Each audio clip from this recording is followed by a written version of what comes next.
Okay, so inshallah kusoo dhawaada iskuulka Gabi School and orientation waa daawateen so aad uma sii dhexgalaya waxyaalo badan waa garanaysaan iskuulku wuxuu yahay wuxuu u taagan yahay waxyaalaha qabano iyo goolka iskuulka leeyahay waa garanaysaan so maanta waxaan hore usii gelaynaa marka casharka hore usii gelaynaa just waxaan tusayaa qaybaha kala duwan ee maxaa la jiray meeshaan platformka waxaa laga yaabaa waxyaalo in isbedelayna dhici karto since last time aragteen ama meesha ku jiray maxaa la jiray orientation ku jiray so now iskuulku wuxuu kala baxaa saddex qaybood three sections uu kala baxaa waa foundation intermediate iyo advanced foundation aan ku bilaabaynaa foundation wuxuu ka kooban yahay waa 7 weeks waaye as you can see here 7 weeks kaas waxay ku dhamaanayaan one projectga waa group project waaye arday kale la shaqaynaysa each week waxay leedahay saddex waxaa ku jiro lesson waa casharkan qaadanayno waxaa ku jiro assignment waa coding assignmentiga laga rabo iyo AI assignment iyo waxaa leedahay AI assignment so everyone wuxuu leeyahay laba assignment isbuuc kasta so waxaa haysataa from waxaa haysataa Monday or Sunday all the way to Friday ay haysataa inaad soo dhamaystirtid okay halkii assignment one assignment so lessonka isbuucan waxaan ka hadlaynaa HTML iyo CSS waa the beginning waaye waxa ugu horeeya waan ka hadlayno assignmentiga waan ka hadli doonaa hadhowdii waxay noqon doonto and then AI assignmentiga instructionkeedana intuu ku qoran okay so every sport kasta instructionkiisii wixiisii waxa u baahnayd oo dhan meesha ku jiraan so you can go back oo ku laaban kartaa waxa fiirin kartaa maxaa la jiray like exactly wixii aad u baahnayd inaad samayso so you're not gonna micnaha get confused home page-ka markaa imaado waxaa arkaysaa meeshaan waxay ku sheegaysaa exactly waxa laga rabo so right here this section will tell you exactly waxa laga rabo so wuxuu ku leeyahay hadda waxaan bilaabaynaa week 1 so waxa laga rabaa ku leeyahay week 1 inaad bilaawdid assignment week 1 marka week 1 dhameysay it will tell you week 2 laga rabaa if anything left uu ku sheegayaa waxaa haysta 20 assignments so 20 assignments waxa ku jira 3 projects iyo waxa waaye 17 assignments so schoolka dhan waa intaas that's it so intaas hadaa dhameysid then you graduate okay so these assignments na maahan assignments we see adkaanaan bilow way fududiin but it's going to get harder so waxaa u baahan tahay inaad waqti ku bixiso waxaan dhahaynaa ardayda minimum ugu yaraan waxaa ku bixinaysaan how much aan idhi meesha orientationka maalin isbuucii ama maalinkii meeqaa ku bixinaysaan study time 3 hours 3 hours okay a day 3 hours yes maalinkii 3 hours so from Monday to Friday maalinka isku day at least 3 hours inaad ku bixiso let's say camal waxaa haysataa shaqo oo maalin qaarkeed ku bixin kartid maalmaha kale more time inaad ku bixisaa u baahan tahay you have to make up that time so let's say camal Monday waa shaqaysaa Tuesday waa shaqaysaa now saddex maalmood waa ku hore saddexdaas maalmood waa inaad extra time gelisid waa ka badan 3 hours maxaa yeelay waxaa misgalaysa these 3 days haddaa ku bixin kartid is good 3 hours every day muhiimadda waxaa markaa shaqo kasoo laabato ama aadan micnaha firaaqa heshid inaad waqtigaas u goysid assignment inaadan sugin ilaa Friday so one of the problems ugu weyn ardayda ka jira waxaa waaye assignment waxay sugayaan ilaa Thursday or Friday and then boom wixii ku adagbo and they have no idea how to do it and then now anay caawinaad i weydiisanayaan waxaa leenahay caawinaadda Tuesday iyo Friday caawinaad bixinaa so challenge wuxuu imaanaya marka arday kale jiri doonto caawinaad baan marka line aad galaysaa markaas and you're gonna miss time so make sure you spend the time on understanding Monday camal waxaa ku bixinaysaa fahamka assignmentiga Tuesday waxaa ku bixinaysaa okay can I do it isku day Wednesday waxaa ku bixinaysaa inaad bilaawdid at least maybe do half of it of a couple of them and then haddaa su'aalo qabtid markaas soo weydiin kartaa okay so that's how the school goes we have attendance so waxaan rabaa ardayda like right now hadda waxaad sameynaysaan you do check-in so check-in kan waxaa loogu talagalay in aad hourskaas ku ilaalsataan so let's say camal Monday camal hadda camal maanta 10 aan bixinaynaa so 10 marka la bixinayo iyo maalmaha kale you click here check-in kan wuxuu bilaabaa study time halkaa korka bilaabaya as you can see here study time kan waxaa waaye waa waqtiga aad study gareynayso so 3 hours ka waaye you could pause it anytime waad joojin kartaa haddana waa soo laaban kartaa right balaakiin waxaa la rabaa this is meesha aniga fiirinayo haddaan lacala aan qofkii arko inuunan waqti ku bixinaynin I know that they're not ready to study so marka study time bilowdid inta samee bilow waa just wax ku caawinayo ma aha wax ku caawinayo ma aha wax aniga aan kugu xisaabtan aan ku dhahayo oh hadaa 3 hours maalinka gelinin is over. So that's not what I'm saying. Waxa waaye waa something that helps you focus, you know, like saacada meel dhigata camal waaye, you know. So just keep in mind like this one will help you. Haddii aadan start dhihin study time naa samaysid, that's okay, that's fine, but it helps you focus like waqtiga kugu socdo now. Don't focus on anything else. Telefonkaada waxbaa gelin, just make sure assignmentga inaad ka shaqaysid, right? Um, that's another thing that will help you. And then you could markaa dhamaysid, you could say check out, and then that will be it. Meeshaan attendance uu galaya attendance listiga. So right here you will see the recordka. So it only counts after 3 hours markii aad samaysid. Okay, it doesn't count less than 3 hours. waxaa kaloo jiro waxyaala la dhaho waxaa arkaysa arday oo magaaladaada camal ku nool halkan study buddies waa qof ardayda ku nool magaaladaada. So let's say camal ani haddaan magaaladeyda bedelo, if I go here and put in Minneapolis, let's say, right, and save it, you will see that arday oo Minneapolis joogta ay soo baxayso. You see? Right. So iskuulkanaga wuxuu leeyahay maxaa la jira arday badan ay ku jirto, not only groupkiina ma aha, waxaa jiro groupyo kala jiro badan. So waxaa arkaysaa arday kale, you can see here ardayda Minneapolis kooda noolyihin. You could add them, you could click profile-kooda, and then waxaa dhigi kartaa I want to add, boom, I think Amina is the one of the cohort-ina ku jirta. You can see cohort 15 waa kiina waaye, and then that way waa ku darsan kartaa qofka, and then you can say okay, let's study karayno and waxa isla fiirino, right? We have other things here. Hoos waxaan ku haysanaa leaderboard, and don't worry about that much. Basically waxay sheegaysaa ardayda shaqada culus wado oo shaqahayo yay kor keenaysaa, oo like waxa way waa reward camal waaye, but it's just a leaderboard. Okay, and what else? We have the social, which is meel aad ka arki kartid saaxiibo badan. This is only muhiimadda ugu weyn waxa waaye inaad dad aad la study garaysid heshid. So we have all these magaalooyinka kala duwan, wadamada kala duwan ardaydana ku nool yihiin. So you could join, waa la hadli kartaa, waa dhigi kartaa, let's study together. But that's not the focus kama. Focus waa waxbarashada waaye, right? So maanta we're going to start with week 1 lesson, inshallah. Week 1 lesson. Any questions so far, Rahsal? Questions? Okay, so week 1 waxaan ku bilaabanaa HTML and CSS. So waxaan soo diyaariyey slide yaraan soo diyaariyey. We can go over waa kana this one. Slide kana isla fiirinaynaa. Okay, HTML 101. Okay, HTML 101. HTML waxaa waa luuqad lagu dhiso website-yada oo building blocks u ah website-yada. So every website adduunka aragtay you have ever seen waa HTML waaye. HTML ku dhisan yahay. So any website, doesn't matter which website it is, like just somebody give me a website. Of website you see. Any website that you know. Any website. Google.com.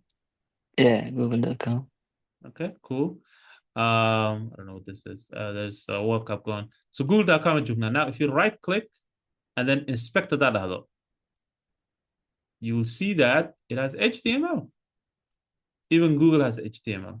So code can HTML. You could also say right click iyo view page source waa dhigi kartaa, and then boom wuxuu kusoo furayaa waxyaalahan. All this stuff Google waxyaalo badan ku daraan, but if you go all the way down waxaa arkaysaa waxyaalahan colorka ah waa HTML. They did so many things here. Let's go to Google. Maybe they're protecting themselves. So let's go to something like CNN.com, right? Something like that. Let's open their page source code. They might have a ton of stuff. Okay. All right, let's go down. Hoos markaa fiiriso, you see code kana arkaysid oo calaamadaha tags kale. If you see anything of falaara leh, waa HTML waaye. Anything of falaara leh like this, I'm trying to zoom in. waxyaalahan camal hadda aragtid oo falaaraha leh waa HTML. Anything falaartan, all this stuff, or angle brackets na la dhahaa, waa hangool camal waaye. Bahalada hangoolada ah waxa waaye waa HTML. So anything hangola aragtid oo xaraf geesa wax ka marsan yihiin bahalada hangoolada waa HTML. So any website doesn't matter. Apple, Google, Microsoft, any website is built with HTML. That's why HTML is the building blocks. So I can mention building blocks of the internet. So every website has HTML. Keep that in mind. Okay. So what is a website? So internet HTML uglimbo website wa maxay? Okay. What is a website? Okay. I want to ask you guys that question. What is a website? Internet description green. Website wa maxay? Waa gashaan maalin kasta isticmaashaan every day. Muxuu yahay laakiin? What do you guys think? What is a website? website waxaa waaye macalin meel oo lagu bixiyo yani information. Information lagu bixiya. Okay, that's good. Good one. Hey. Anyone else? Muxuu ka kooban yahay website? What are the different parts? Qaybuu ka kooban yahay waa maxay website? A set of pages and images and Okay. paragraphs. Paragraphs, List pages. xasiiso. Waxyaalahaas ka kooban yahay. Okay, qoraallo, all that stuff. So Qoraallo, if you go to bbc.com or bbcsomali.com, sawira arkaysa, qoraal arkaysa, all that stuff, right? Good. Hey. Good. So let's go here. What is a website? A collection of pages. Website waxa weeye waa collection of pages that live on the internet. So waa basically waa pages la sameeyey oo lagu keydiyey internetka. That's all it is. A website is group connected pages. Connected tan muhiim waaye connected. maxaa yeelay haddayna wada xiriirin pages kala duwan maad aadi kartid. Connected pages waxay ka kooban yihiin text, images, videos, and links. Ay ka kooban yihiin. That can be open on the web browser like Chrome and Safari. Website kaliya waxaa lagu furi karaa browser. Browser oo dhan shaqada loo soo saara waxaa waaye website inuu furo. Right? So browser waa software oo company sameeyey sida Chrome camal waa software company Google sameeyey and waxaa loogu talagalay in lagu soo bandhigo. Okay? Website. Each page is built with code, okay? And that tells the browser what to show and how to show. What to show and how to show. That's really important. So some of the examples would be Google, YouTube, and Amazon, right? If we even go deeper, let me see if that's something we covered. Yeah, we'll go into that. But the websites, any website you go to, let's go to our website. Let's go to Good School. Amina, welcome. So do. waa dhawa maca laakiin zoomka waa adkaysamaya zoomka caadi waa zoomka waa isticmaali jira anadaan hadda wixii ku khasbay inaan mid cusub sameeyo I don't know like iskuulka oo dhan aa u isticmaalnaa zoomka so kalaasyo badanaa ku sameynaa so it's the same way ardayda dhan u isticmaalaan waxba anna kamaana bedelan hada mid kale samee thank you dhib ma laha haddaad soo gasha kheyr waa intaas waxa ugu muhiimsan okay so website markaan fiirino marka so hadda websiteka waxaan galnay giveschool.com you can go to any website right schoolka naga aadna and maxaa dhacay what is the process of right after markaan click gareeyo what do you guys think like hadda markaan dhaho giveschool.com or let's go to my other website let's go to alifcloud.com the minute I click siiyo what happens what is the process like muxuu sameynaa browserka the steps ku qaadaya maxaa waaye how does get sawiradaani waxaan intuu ka keenaya where is it coming from qoraaladan sawiradan all this stuff servers ku ka imaanaya okay good hey okay we're gonna draw it out waxaan rabaa inaad fahantaan processka because once you understand websites u shaqeeyaan then coding it becomes a little bit easier because you know why aa u dhisaysaa wixii sababta u dhisaysa waa garanaysaa so let's say you have a website here so this is like our website let's go to this is gibischool.com okay now gibischool.com browser ka ku type garaysa but browser ka markaa ku type garayso okay once you you type in the browser now ma garanayo the browser doesn't know what this name is ku garanayo like wuxuu haystaa wax la dhaho it has a book u haystaa boogaan muxuu yahay marka boogaanu haysto waxaa la dhahaa address book. Address book alla inaan yar weyneeya ron. Let me just move this guy in here and move these guys here. Boogan waxaa waaye waxaa la address book la dhahaa. wuxuu shaqadu sameeyo dhan saan waaye. Wuxuu leeyahay gebischool.com waxay la mid tahay 192.856.7.1.0. What do you guys think what this is? What is this? IP address ko soma.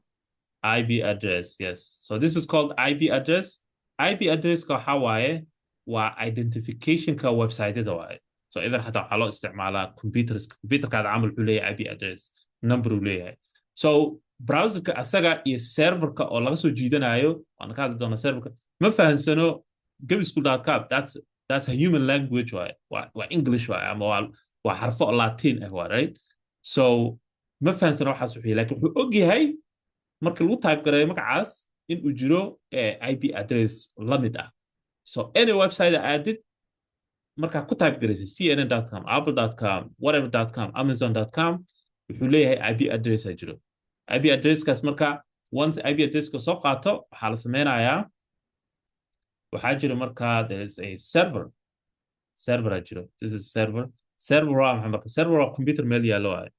Server a computer meel yaalo waaye. Either wuxuu yaalaa Google serverska ama Google-ka xeradoodu yaalaa, Amazon xeradoodu yaalaa, meel uu ku kaydsan yahay. Waa computer meel ku kaydsan oo hayo website fara badan. So browserka marka wuxuu sameynayaa, and this is the browser, right? Browser martaan bedelayaa. Browserka wuxuu sameynayaa shaqadiisu waxay tahay in uu codsi u dirsado. Codsi wuxuu u dirsanayaa book address ku fiirinayo marka hore. Codsi mu dirsanaya. It's gonna look up. Okay, what do you mean by ku leeyahay gebischool.com? Waxaa ka wadaa miyaa numberkan. Okay, good ku leeyahay. Numberkaasa ka wadaa. Now waxaan sameynaynaa ku leeyahay we're gonna send a request aan diraynaa codsi aan server ku diraynaa waxaan siinaynaa numberkaas. That's all it does. So it gives this number. So the server wuxuu leeyahay inta wuxuu ku qorayaa, let's just wuxuu leeyahay give me the info for information ka ku saabsan waxa ay siisaa IP addresska. So information ka wuxuu noqonayaa website-kii. So serverku wuxuu hayaa marka dhowr wax uu hayaa. Wuxuu hayaa HTML, wuxuu hayaa CSS, wuxuu hayaa JavaScript, JS usoo gaabinayna, wuxuu hayaa content waa qoraalka waa website-ka. So waxaa ka noqonaya taas marka sawiradii wixii everything oo website-ka kasoo muuqanaya ka mid ah. So wuxuu leeyahay okay kana aragti soo maaha waa kala qaybta aanu ku jiraa waa ku siinayaa. So the minute uu ogaado this is waxaa la handshake alla. This is called the handshake alla. Micnaheeda waxaa waaye waa browserkii serverka isfahmaya. Wuxuu leeyahay okay IP addresskana ii dhibto soo maaha yaa suu jiraa. Now I'll give it back to you. Information ku jiro yaan dib kusoo siinaya. So now it gives back the information. Marka information halkan ku jiro yaa baxaayo waxay aadayaan browserka kasoo bandhigmayaan marka. Boom. And then waxaa arkaysaa website-kaadii like that. Okay? So website-ka kusoo baxaayo qoraalkii wixii dhan. Marka that's process-ka uu maraayo website. Waa IP address waaye. Haddii markaa type garaysid there is an IP address lagu convert garaynayo. Sometimes waxaa dhaco in la maro meelo badan oo server kala duwan la maro. So it might not be this direct. Waxaa laga yaabaa couple of servers in laga boodboodo oo la dhaho okay IP address-kan server hebel uge server hebel wuxuu leeyahay anima hayo laakiin server hebel yaa jiro oo hayay asaga sii maraysa boom taas waxaa la dhahaa waa packet switching la dhahaa. Basically waxaa waaye habka oo internet ku shaqeeyo. Internet ku shaqeeyo waxaa waaye hal meel wix ma yaalaan meelo badan yaalaan. Sometimes waxay yaalaan data centers kala duwan. So that's how it works. So we don't want to go too deep into it, but muhiimadda waxaa waa website-kaada it's always server ku kaydsan yahay website-kaada. Okay? So that's what website is. So now you know that server ku kaydsan yahay. Now waxaa og tahay HTML-ka iyo CSS-ka JavaScript-ga iyo content-ga inay waxa serverka lagu kaydinayo. Okay? So that you know that. So HTML marka waa luqad loogu talagalay waxaa ugu celinaya aamina luqad loogu talagalay in website lagu dhiso. Building blocks of the internet waaye. Every website wuxuu leeyahay HTML. Okay?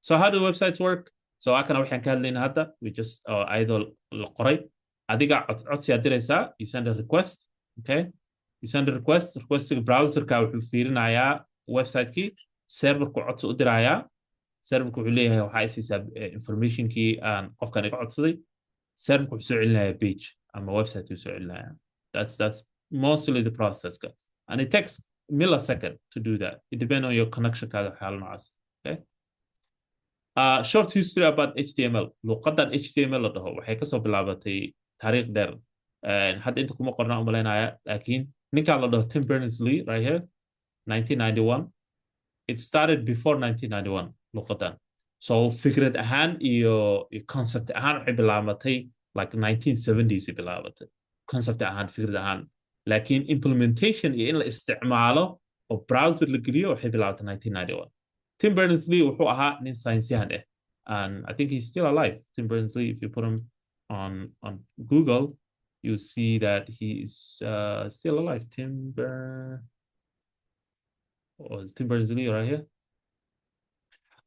is he alive I'm not sure doesn't say he died no he's not dead he's alive Tim Berners-Lee was science-yahan waaye okay back in 1970s 80s wuxuu ka shaqeynayay meel la dhaho CERN waa CERN yaa garanaya CERN what is a CERN meel waxaa waaye oo Europe ku taalo does anyone know what CERN is بسبب محل nuclear كما موجيس physics حاسة سما okay you're very close okay CERN waxaa markaa CERN is so waxaa soo laabanayna asaga CERN laboratory CERN waxaa waaye meel oo laboratory waaye oo like this so waxay sameeyaan what they do is Europe ku yaalaan waa dhowr wadan ku yaalaan actually so this is what it is it's underground tunnel or like this waaye so this underground tunnel waxaa lagu sameynaya since like 1970s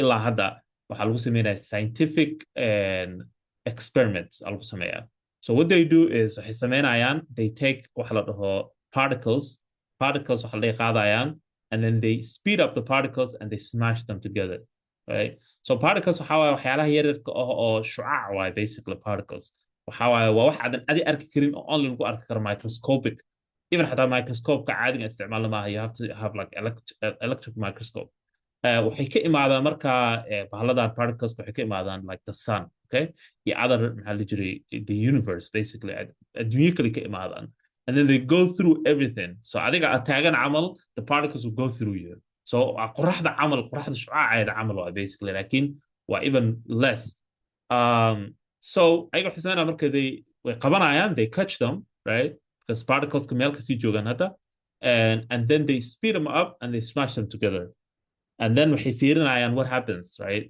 maxaa dhacaya if we speed up and smash them together waxay raadinayaan waxa la dhaho Higgs boson ama waxay dhahaan the God particle basically it's just mumbo jumbo science stuff right so ninkan halkan ka shaqeynaya marka back in like 1970s 80s adduunkoo dhan marka meelo badan oo China iyo Europe iyo meelo badan yaa waxaa laga keenaya waraaqado documenti waxaa laga keenaya oo file kala duwan laga keenaya filesh kala duwan marka I don't know why this Hindi thing is here but file badan ayaa meel laga keenayay fileshaas marka documenti waxa electronic documenti electronic in la aqriyo waaye so let's say camal hadda waxaan haysanaa anaga PDF waxaan haysanaa PDF reader haysataa you have a PDF reader easy so qof hadduu PDF ku soo diro you open it with waxaa ku furaysaa PDF reader right laakiin back in the day there was no PDF ma jirin and then qofkas wuxuu keenayaa format kala duwan qof wuxuu keenayaa dot something Chinese dot something Hindi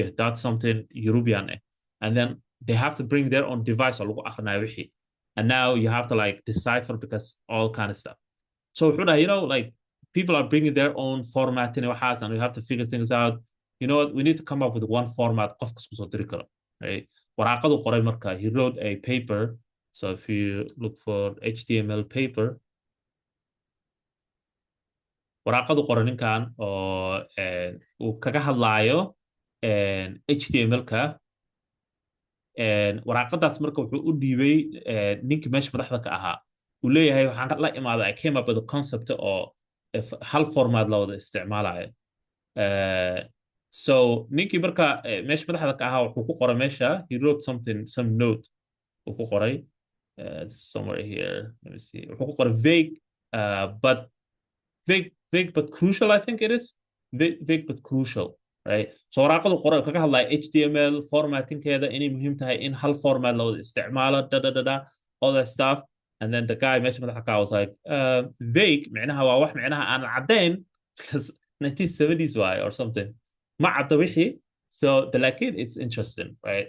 So he kept going and then he came up with computerada soo baxay way casriyooday 1990s early 1990s wixii casriyoobay Microsoft Google all that stuff and then all of a sudden waxaa la soo saaray browsers kala duwan and then wuxuu yiri you know what and I'm going to use the browser ka in aan geliyo and then wuxuu la saaxiibay kuwa WW World Wide Web Consortium kuwa la saaxiibay World Wide Consortium waxay organization oo qaabilsan dhinaca browserska waxyaalahaas after that it became history, right? History noqotay where like browsers ay qaateen HTML. So they were like, you know what, format is cool. Waa browser ka waaye qof kasta ku soo diri kara wax waa la format garan karaa. You can make the font bigger, this and that. And anywhere adduunka joogto you can access. So u diraysaa qofkii .html u diraysaa and then they open a browser in their computer and then boom, they can access. And now you have a format anyone can use. So that HTML is just like that PDF way. It's a format. So yeah, so 1995 and then 1992, 1995 waxaa soo baxay HTML 2.0 micnaheeda la hormariyo waaye 1999 4.0 soo baxay 2014 waxaa soo baxay HTML5 and then now it's even getting better and better and better every day. Hadda waxaa la soo saaray xataa within the HTML you can like video haddaad inaad play garaysid it has like its native video, native audio player, native this, native that.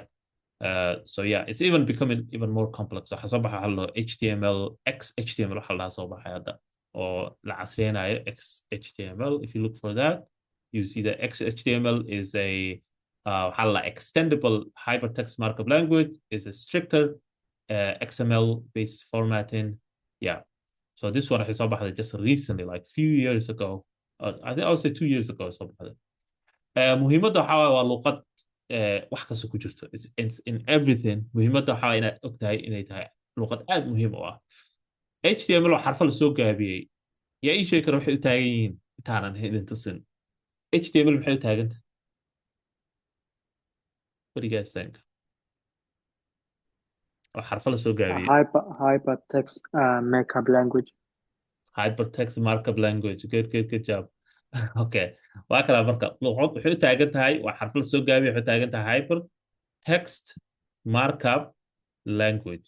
ta waxay ku tusaysaa inay tahay luqad oo markup ah waaye ma aha luqad programming ma aha waa markup maxaa laga wadaa in wax lagu calaamadeeyo waaye waa luqad wax lagu calaamadeeyo. Okay, so say u shaqaysaa marka habkay u egtaa say u egtaa HTML oo dhan. This is HTML right here. waa kana HTML ka lagu sheegayo dhan waxay ka bilaabantaa xarafkan oo qaansada ah ama hangoolka ah ama angle bracket waxa u taqaanaba qaansadaasay ka bilaabataa and then waxaa leedahay erayaa gelinaysaa ereygan waxaa lahaa marka this is called taggaa la dhahaa ereyo badan oo noocaana jiro. H1 marka waxaa laga wadaa waa heading 1 waa farta ugu weyn waaye marka webpage-ka soo tan camal let's say website-kaada wuxuu leeyahay farweyn saan camal farweyn daartid H1 aa leedahay marka and then gudaheeda waxaa geliso way weynaanayaan and then waxaa kusoo xiraysaa this is closing. I think I'll arki doonaa that even too.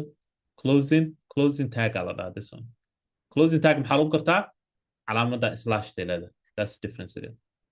ayagoo badanaa jira marka these tags. There is P da muxuu taagantahay ay sheegi karo. What does it stand for? maxaa loo soo gaabiyey paragraph aa loo soo gaabiyey paragraph. معناها waxaa far badan haddaad rabtid if you need text far badan you put it in P tag. Okay, haddaad rabtid far oo title you put it in H1. There's also H2, H3, H4, H5, H6 ku dhawaataa macnaheedu kala waaweyn H1 ugu weyn H6 ugu hooseys ugu yar. Okay, there's a bunch of them. There's hundreds of tags ka noocan but laakiin you only need to know maybe like but not like 15 to 20 of them. That's all you need to know. haddaa 15 to 20 of them aad fahantid waxay yihiin then ma baahnid inaad fahantid boqol xabo. And also waxaa jiro reference jiro that I'll give you guys. Referencega website waxaa jiro la dhaho W3 schools. Go to W3 schools HTML This website will help you understand maxaa la jiray reference ahaan. So anything u baahan tahay, we could actually say HTML tags reference. List waxaa lagu siinayaa all the HTML tags. All of them. I mean, not all of them, but like the majority of them. So I don't think this is like about like 40 of them, 30 of them. So I'll share this with you. There. So save that as a mail book. So book it. I don't know why these حيسيمان معلومة يوصل behind. I thought I had an ad blocker. What happened to my ad blocker? Okay, it's gone. Okay. And all right. So this is a reference. So H1 ka. So let's look for H1. H1 is right here. Okay. So you click it and then highlight some more information. Okay. So the 6 different HTML heading. H1, H2, H3, H4, H6. Okay, to play a definition and usage. The H1 to H6 tags are used to define HTML headings. H1 defines the most important heading. H6 defines the least important heading. Note, only use H1 per page. This should represent the main heading. Okay, and then you could try it out here. Click on CSS. You come here, boom, you have again arkaysa. Okay, so kan ugu horeeyo waa H1. Still, we have the ads here. I don't know what's going on with this. I think I have to remove it and then install it. But you can see the top one is H1, all the way bottom one is H6. So you see how it looks. So website will help you at the just you go back to it every time at family. Okay. So and then the anatomy of the page, like HTML page. So a basic page, it has these tags. So let's study these tags. The first one is doc type. Doc type can be version ka HTML ka. Remember HTML حصامرت version كل دون. Doc type هذا هي doc type نوعنا معناه هذا حواي HTML5 مرينا. HTML5 استعماله. Sometimes you could keep it, sometimes you don't need it. So it's not like super important to have doc type, but it's good to have. It's a good practice, right? And then the HTML tag, you see? So opening, closing. HTML noqoto, the whole thing is about opening and closing. If you miss one closing, okay? It's not going to render properly. You have heading and then closing heading. وحيسنا title وحيسنا closing title وحيسنا body closing body وحيسنا H1 حيسنا H1 closing. سأجدد وصوت حقلان. There's a nesting going on. HTML وحصوهز قلا وحاندن. عندنا صوهز قلا HTML. And then heading كأسم حصوهز قلا. أما head كان كذا. Head كم حصوهز قلا. What's inside the head? Sometimes because I want Title. you guys to pay attention. Title. Body. So hadii wax kala sameynaysid and you're trying to like multitask, it's not going to work. So the most important thing about the learning waxaan coding kan iyo waxyaalahan waxa ila book haysato qalin haysato and you're focusing kafeegaad shaahada gacanta ku haysatid, right? So head waa kana waxa gudihiisa ku jiro title. What about body? Maxaa gudihiisa ku jiro? What's inside the body? What's inside the body? H1. Everybody, everything. So body waa kana, this is the body. Opening body waa kana, closing body waa kana. Opening ki closing gudihiisa maxaa ku jiro? Maxaa u dhaxeeya? contactiga استعمالي دونتد وebsite. Okay, like here عمل halkaa bisa fiirinayna. We're only looking at this code. Badiga markaa fiirisid gudihiisa maxaa ku jiro oo maxaa u dhaxeeya opening body iyo closing body tag H1. H1, yeah, H1, that's it. So as you can see waa nested, right? Tan marka nesting kan aad muhiim u yahay. Nesting kan waxaa la dhahaa waxa weeye waa parent and child. So haddaan ku dhaho for example head waa parent, okay? Waa parent B aan soo gaabinaynaa.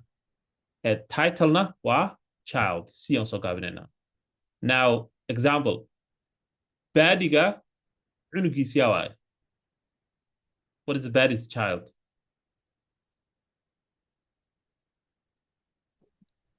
So child and H1 bad H1 H1 waxaa fiirinaysaa waxa gudihiisa ku jira. The nested.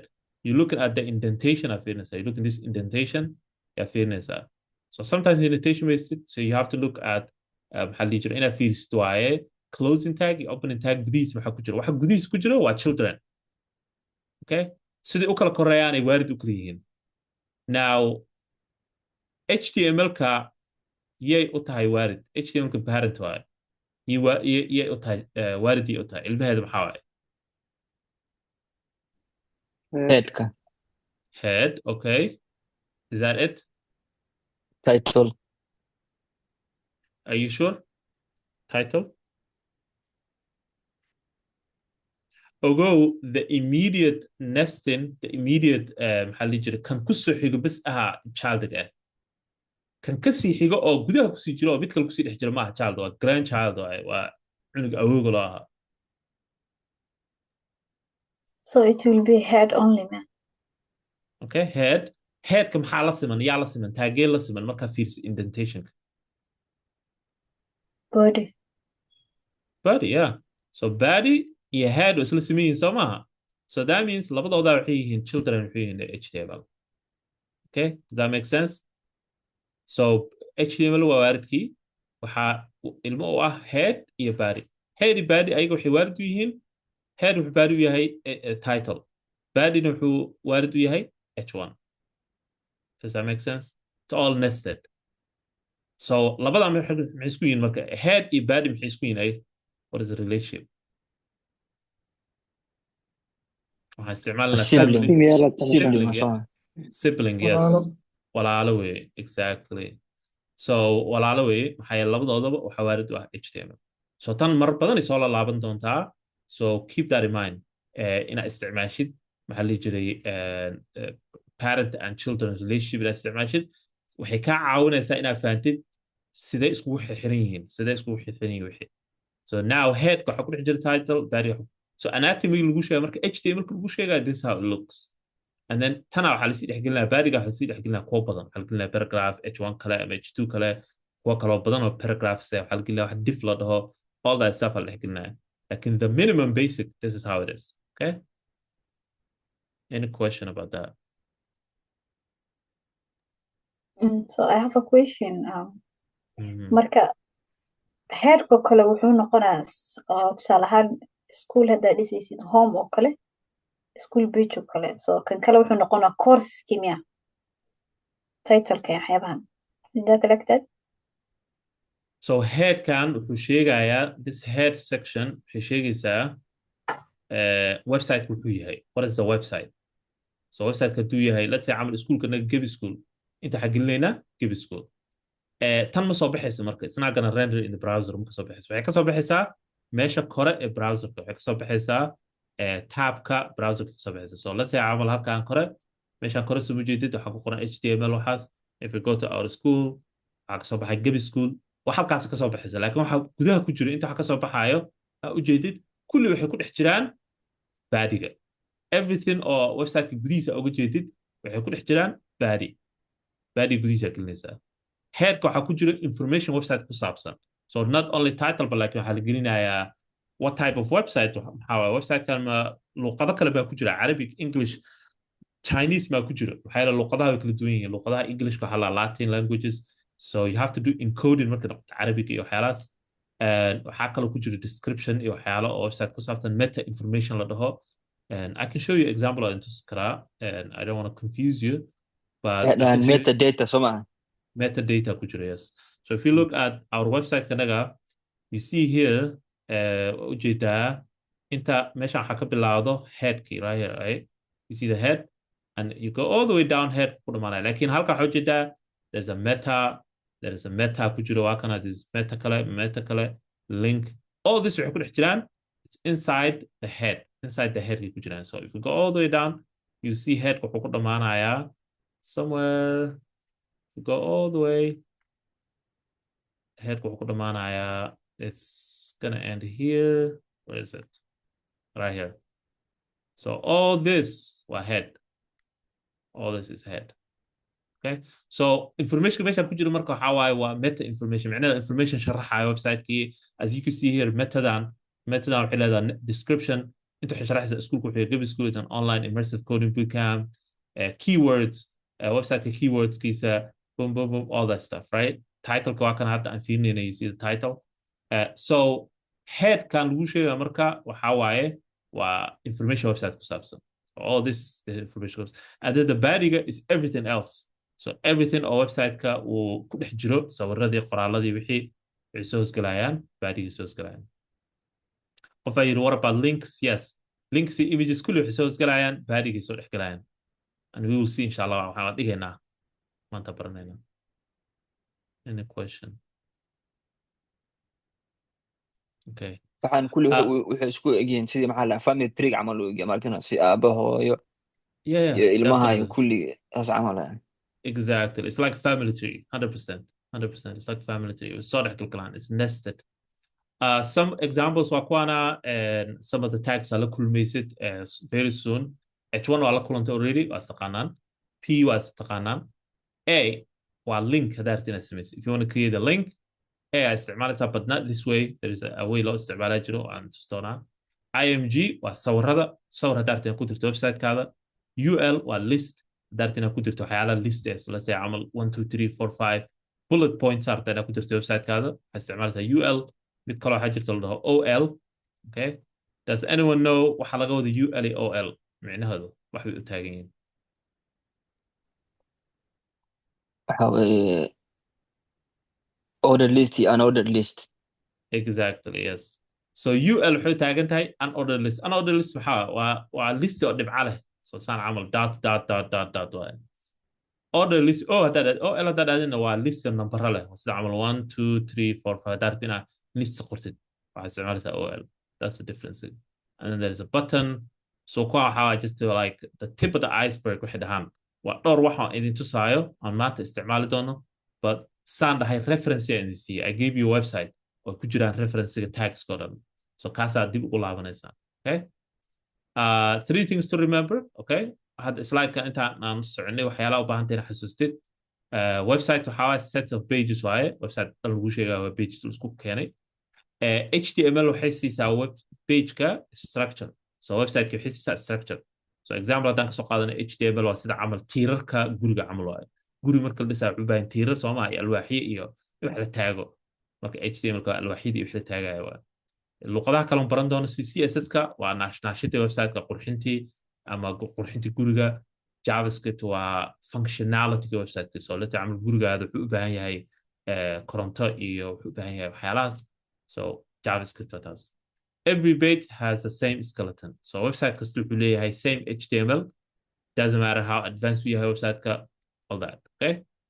So that's the takeaway. So now I'm gonna HTML waxay tahay. Okay. So we're gonna go and build a basic website here or HTML ku dhisan inshallah. Okay. Any question before we do that? Any question? Okay. So marka what we're gonna do is we're gonna build a very basic website. Okay. Website kan marka and let's see if I can get the actual website. Let's go to CodePen. And let's go to, let's see. I'm trying to find the one we have. This one, 26. Okay. International Airport website. Yeah. So this is the one I'm running this, no? But yeah, we're gonna keep it simple, inshallah. We might not have everything. So we're gonna build something like this on the center.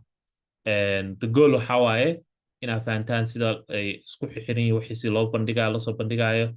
This is the most basic website. Codekina waan haynaa.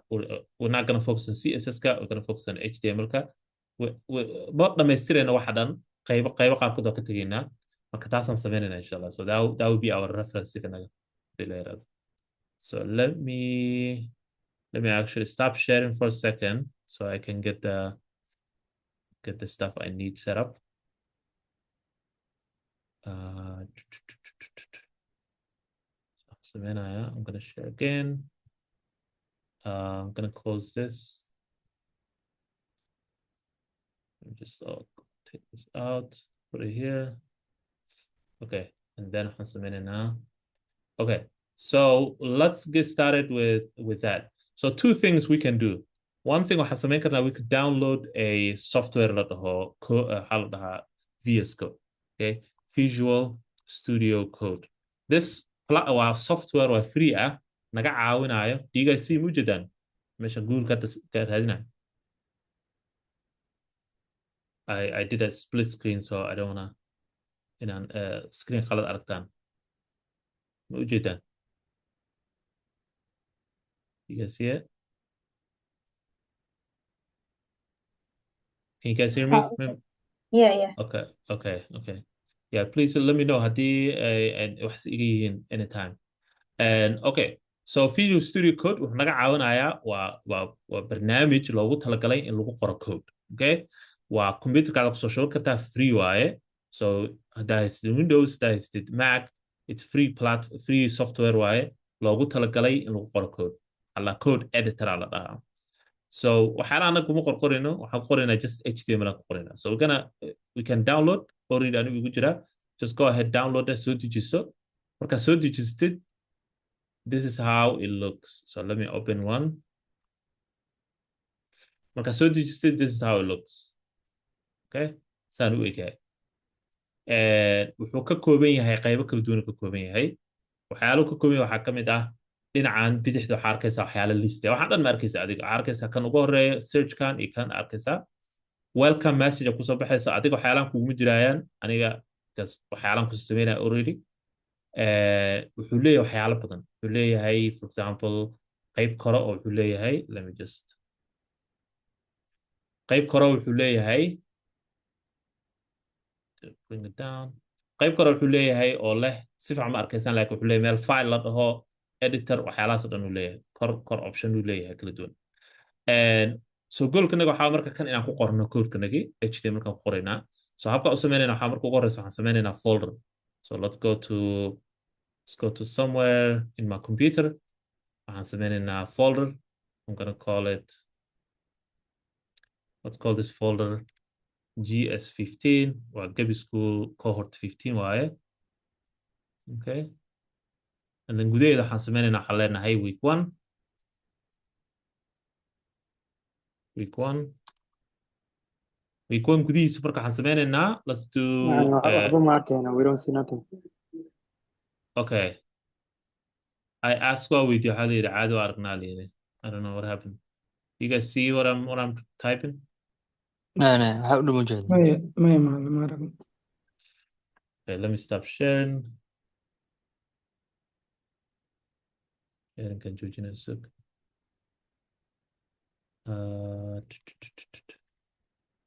One second.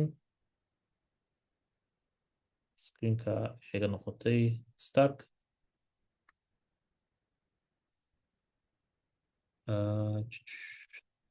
Stop sharing. Okay. So you know what happened? Maldoto, my computer broke. So my laptop screen is always jaban tahay. So I'm having an issue with that. Hadda Apple aan la hadlayo xidhan. They're gonna fix it, but like ma haysti balki. Waxaan haysanin Apple Care kit. So waxaan sameynayaa I'm gonna inshallah buy a new one. Let me stop sharing. Maxaa u jeedaan? What do you guys see? Waxa u jeednaa new file open clone git repository connect bla bla waxa sheegay bas waxa ka dhamanay. Okay, 1 second. Okay, give me a minute.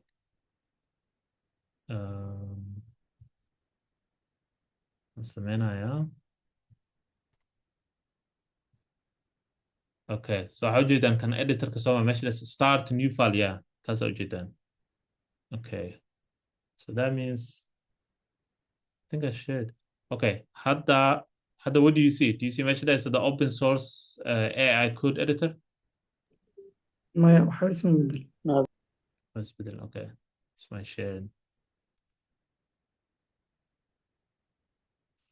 Give me 1 second. Okay, that's the case.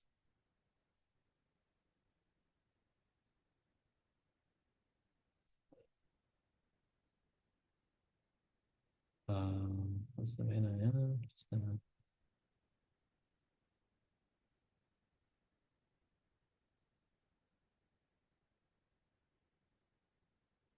Okay. 1 second, guys. So I'm having a technical issue.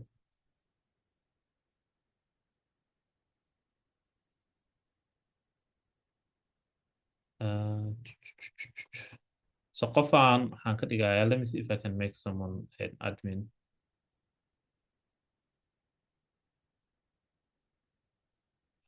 Zoom.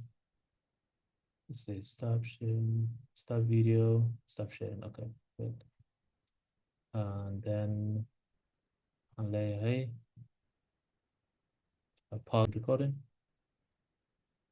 Okay. And website kan marka Visual Studio Code wuxuu ka caawinayaa maxaa la jiray software free ah oo ka caawinaya inaad code qorto saan u eegyahay marka this is how it looks. So waxaan sameynaynaa we're gonna go qaybihiis kala duwan aan fiirinaynaa saa u fahantaan. dhinacan bidixda waxaa arkaysaa wuxuu leeyahay bahashaan uu leeyahay calaamadan waxaa laatan explorer ama waxaa lahaa waa file explorer filasha ujeedida inta ka arkaysaa so haddii file kugu jiraan intaa ka fiirinaysaa file marka waa inaad soo furtid folder haddaa rabtid inaad ogaatid wixii aragtay inta waxaa arkaysaa search haddaa rabtid inaad raadisid anything oo ku jiro code baseka ama codekaada intaa ka raadin kartaa waxyaalo kaluu leeyahay waxyaalaan uma baahnidin inaad taqaanaan waxaa jiro bahal oo extensions waa app store camal waaye for editorkan so waxaa raadinaysaa mid la dhaho live server midaan meel ku qorta live server waxay ka caawinaysaa websiteka markaad dhisto waa ku raangaraynaysaa and then ayadaa ku refresh ku dhahaysa every time qasab ma aha but it's a good thing to have live server so hadda folder aan furayna marka so let's go back to the folder kan sameynayna ujeeda hadda folderkan meeshaanan sameeyey week 1 you see week 1 okay you see that and good not yet okay وجد mesh folder لها GS15 week 1 you don't see that folder كان أبغى ريجينا هذا وضع كعنت وضع you guys see that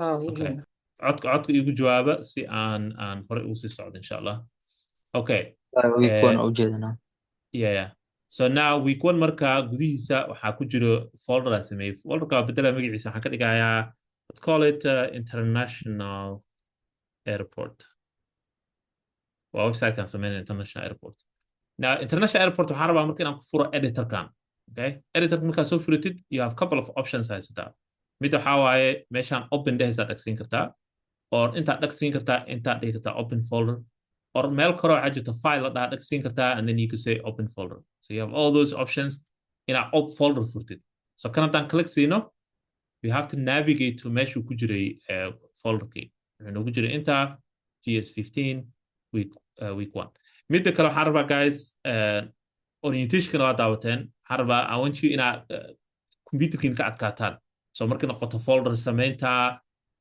maxaa la jira hagaajinta folderada inaad si clean u samaysataan folder maybe waxaad samaystaan folder oo Gaby School and then gudihiisa waxaad gashanaysaan lessons assignments folder la dhaho and then you get organized right haddii wax kaa kala daadsan yihiin it's very hard inaad baratid wax adkaanaysaa okay so make sure inaynan kaa kala daadsanayn oo wixii ay clean ku yihiin so aniga hadda saa ujeedaan waxaan sameeyey barnaamij meel la dhaho Gaby and then gudihiisa waxaa ku jira GS15 waxaa kusii jira week 1 I know exactly meesha wax kasta ku jiraan international airport marka waa website kan sameynayna so we're going to click that okay so now markaan furno waxyaalaha soo baxaya you can close all the stuff ku soo baxaya dhinacan bidixda waxaa arkaysaa just waxaa ku qoran international airport laakiin wax file kuma jiraan so let's create a file right click aa siinaysaa new file aa leedahay new file ka waxaa leenahay index.html waa fileka niga ugu horreeyay html ka waaye okay our first file of html now meeshaan gudaheeda marka ku qoraysaa right here is meeshaan ku qoraysa codekaada meeshaan ku qoraysa halkan waaye so let's write a basic html aan qorayna marka hore html even xataa doc type xataa maku darayno can say html waan baranay kan headka as you can see I have some AI that's like trying to help me I'm gonna get rid of it we're gonna ignore it and waxaan sameynaynaa waxaan leenahay let me just get rid of it for a second mesh ka bixiyo sug it's gonna get annoying otherwise and boom kaasaan ka bixinay now headka gudihiisa waxaan gelinaynaa title titleka waxaan leenahay international airport websiteka magaciisa markaas gelinaysaa meeshaan kale international airport and then body aan u sameynaynaa okay by the way keep in mind maanta waxaa laga yaabaa inuu cashirka xoogaa ka yiri dheer yahay sida hore just because the first day is not usually the easiest day but I'm gonna keep it simple inshallah waxa oo complicated in the tusaayo so badiga okay badiga gudihiisa marka waxaan gelinaynaa websiteka wax ku saabsan so let's do that waxaan gelinaynaa marka ugu horeysa waxaan ku bilaabanaa tag la dhaho headerkan wuu ka duwan yahay waxyaalaha kale headerkan waxaa la dhahaa semantic html la dhahaa I'm gonna write it here intaan kugu qorayaa so waxaa la dhahaa semantic html does anyone know the word semantic waxa laga wado what is a semantic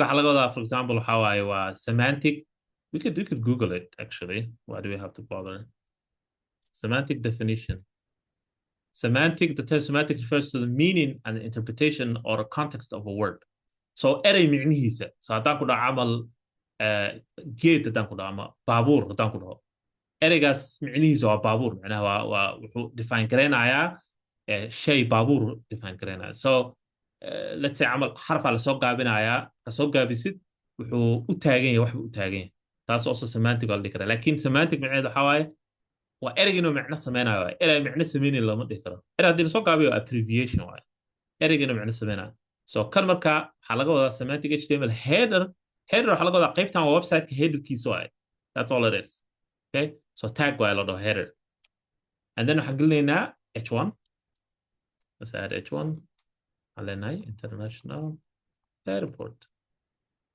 boom and then gudihiisa waxaan gelinaynaa intaa since headerku yahay so what are we trying to do hadda waxaa waaye waxaan qorayno we're trying to build the website key so websitekaan sameynayna let me go back to hal mar aan ku laabto drawingkii aan sameynayna aan ku laabto so waxaan dhisayna hadda waxaa waaye where we building is a website key so websiteka waa kana kaba soo qaad websiteka wuxuu leeyahay qaybo kala duwan wuxuu leeyahay header area wax la dhaho ama header section wuxuu kaloo leeyahay wax la dhaho footer area qaybta hoosuu leeyahay wuxuu leeyahay dhex middle section uu leeyahay sometimes wuxuu leeyahay meel la dhaho left ama right section wuxuu kaloo leeyahay middle section saas u kala baxa most websites are like that within the header kan wuxuu leeyahay dhowr wax waxaa ku jira inta you have a logo right so most websites waxaa arkaysaa they have a logo right here and then maxaa kaloo arkaysaa meesha logada agteeda maxaa ku yaala usually what would you see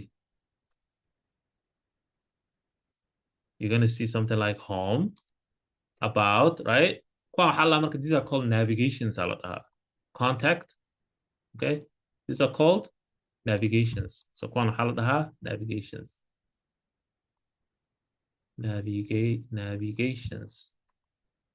what's wrong with my keyboard navigations okay nav no also okay sometimes you shorten by nav so navigation are like one kana waxaa la logo waa navigation and then here waxaa arkaysaa website key welcome to my website content website key inta waxaa ku arkaysaa links waxyaalo kala duwan ayaa ku arkaysaa and then footerka waxaa waa usually you'll have logo here and then you'll have something like copyright logo copyright noocaas camala ku arkaysaa right waxyaalo noocaasa ku jiro so website kala qaybsan qaybo u kala jaban yahay so hadda waxaan focuska saarayna marka waxaa waaye waan hadda dhisayno waa qaybtan kore waaye aan ku magacaabayno header okay now logadanadi waatana this we're done with the logo that's the logo okay and now waxaan sameynaynaa navkeesa navka waxaa jiraba tag la dhaho nav simple as that right so navigationka waxaa jira mid la dhaho nav within the nav waxaan gelinaynaa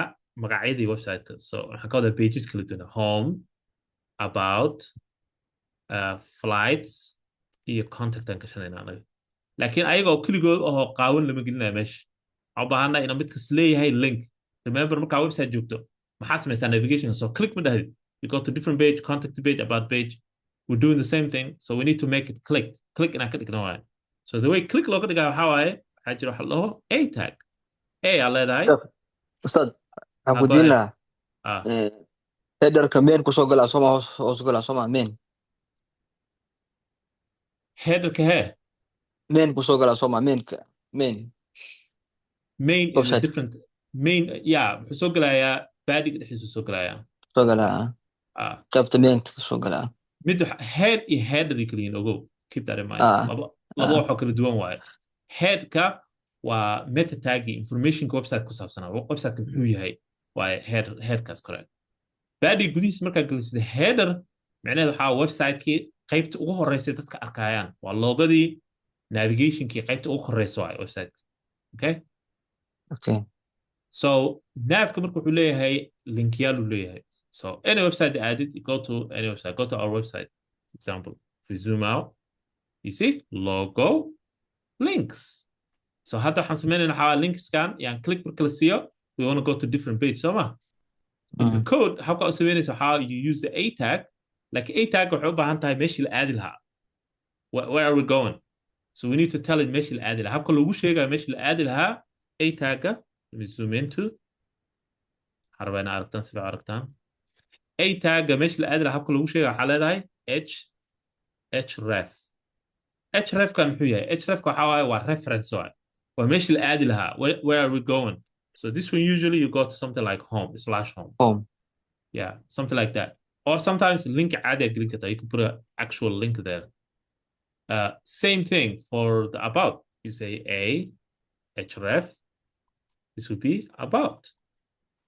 okay and then you close it a tag waxay ku xiran tahay a aa lagu soo xiraa if you don't close with a like this waxa dhan linkii noqonaya ka dambeeya everything will become the link keep in mind href waxaa la dhahaa attribute so haddii interview laga qaadayo this is href waxaa weeye waxaa weeye waa link waxaa la a tag attribute alla attribute waxay qeexaysaa ama describe garaynaysaa kuwana waa comments by the way haddaad rabtid inaad comment qortid within html saasaa loo qoraa comment waxaa waaye code aan la execute garanaynin oo qarsoon waaye adiga bas iyo developers kale bas ay arkayaan so habka loo samaysaan waaye so calaamadana ka hormaraysa calaamadana kusoo xiraysaa hrefta marka waxaa weeye waa attribute macnaheedu waxay qeexaysaa a tagga waxay leedahay a tagga intee aadayna where are we going we're going to home sometimes it could be something like google.com like that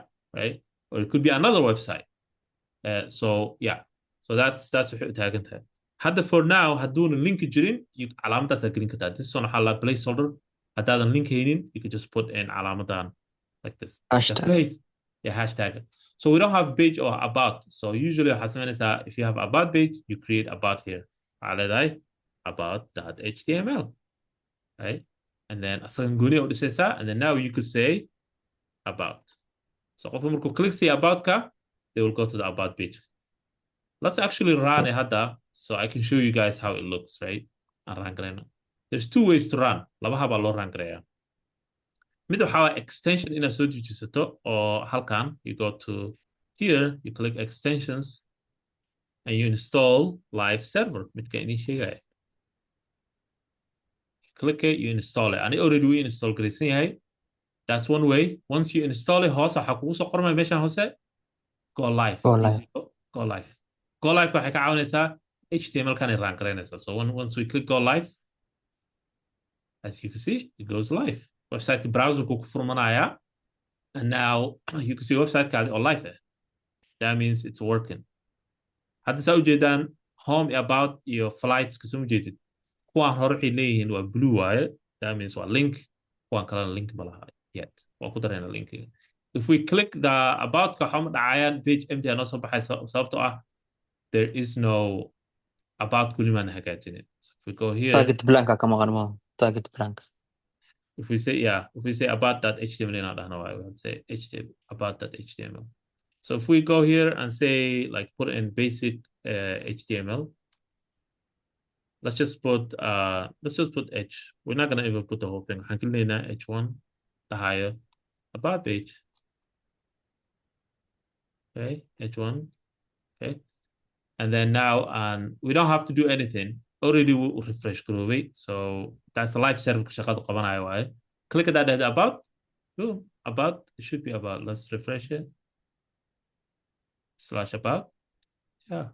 Yeah, right there. About page. You see? You go back and home ko jugna. So that's how you link pages. That's as Google link it. So you have to have the page. You have to link it the right way. And then we shaqaynaysaa. Kuwan kala sameynayna about ma sameynayna maanta we're just gonna waxaan tusaaya habka linkiga u shaqeynayo. Kana waxaan leenahay hashtag aan sii gelinaynaa. And then we're just gonna close it. Flyda inta dhex gelinaysaa. Qoraalka la garanayo waa inuu ku dhex jiro between the A tags inuu ku dhex jiro waay. Same way contactiga sameynayna. Boom. Kiiskana ka marinaynaa. Boom. Like that. So now hadaan ku laabno website kanagi, if we refresh, we should have all links kii oo dhan oo shaqeynayo. So you can see. Micnaha u eg link. Haddaan click sina waxma dhacayaan sababta ma jiraan. There's no such thing. But yeah, that's the nav. Okay. Nav iyo head key is wato. Any question? Okay. One question. Nav ka ya warid u ah. What is the parent of nav?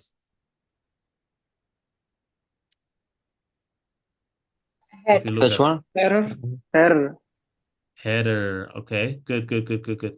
Indentation ka fiirinaysaa. Indentation ka. Habku indentiga u yahay oo kala horeeyaan a fiirinaysaa. So qof ay yiri H1 way isla siman yihiin iyo nav soo jeeda. Isla siman yihiin iskuma noqon karaan waarid. Sometimes inayna waxaan dhicina jiri dhici karto. Like let's say camal bi editor-ka kuma fur meel kala ku furtay. You have to know even hatta still which one is the parent. Usually programming sida camal editor-kan oo Visual Studio Code wuxuu ka caawinayaa uu ku indent gareynaa automatically. Okay, cool. Okay, so qaybta header-ka waa ka dhamaanay. We're done with the header. Now we move on to the next section. So website can let's go back to the international airport website. So I can show you guys meesha aan marayna xaaladda meesha maraysa. Hatta qaybtan koraan sameynay. We did international airport iyo navigation kan. Qurxintan iyo hagaajintan iyo colors kan dib ka imaanaan hadhoodii sameynayna. We're going to do later. فحتى فوكس ka xasaarina just HTML. Maxaa noo haray marka hadda waxaa noo haray qaybtan hero area la dhahaa. This is called the hero area. Okay? So if you hear about hero area website, waxaa la dhahaa this is the hero area. Waa qaybta xayisiinta ugu horeysa qofka arkayo. Hero area waxaa ku jiro sawir, picture. Okay? Good. Iyo waxaa ku jiro section qoraal ah oo ay ku jiraan button ku dhex jiro. Okay? So let's do that. qaybtaasaan sameynayna marka. All right, let me just move this to the side. Okay. qaybtaasaan sameynayna. Let's do it. qaybtaa marka waxaan sameynayna inta hoosaan ku sameynayna. We could also waad calaamadeyn kartaa. You could say something like inta waxaa gelin kartaa waxaa leedahay header area and then comment aa gelin kartaa. Commentiga waxaan sameynaya waa highlight gareynayaa and then waxaan taabanayaa control ama command / right, in my keyboard. Isla qabanaya.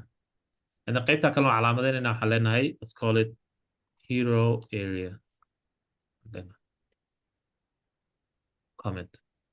Okay, hero area marka waxaan ku bilaabinaa ayada waxa la dhaho div.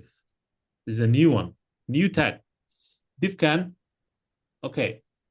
Div kan waxa waay marka waa different tag waaye. Shaqadeeda waxa waaye waa container waaye container. Waa generic container alla div. So this is called div is generic container.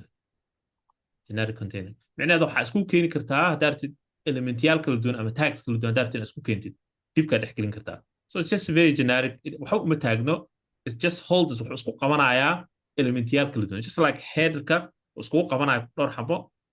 Div-kan sidoo kale waaye. So div-ka meelo badan aa u isticmaali kartaa. There is no ma jiro macnaha wax ku joojinayo ku dhahayo div meesha saa isticmaala meesha saa loo isticmaalaa. You can use div anywhere. Okay?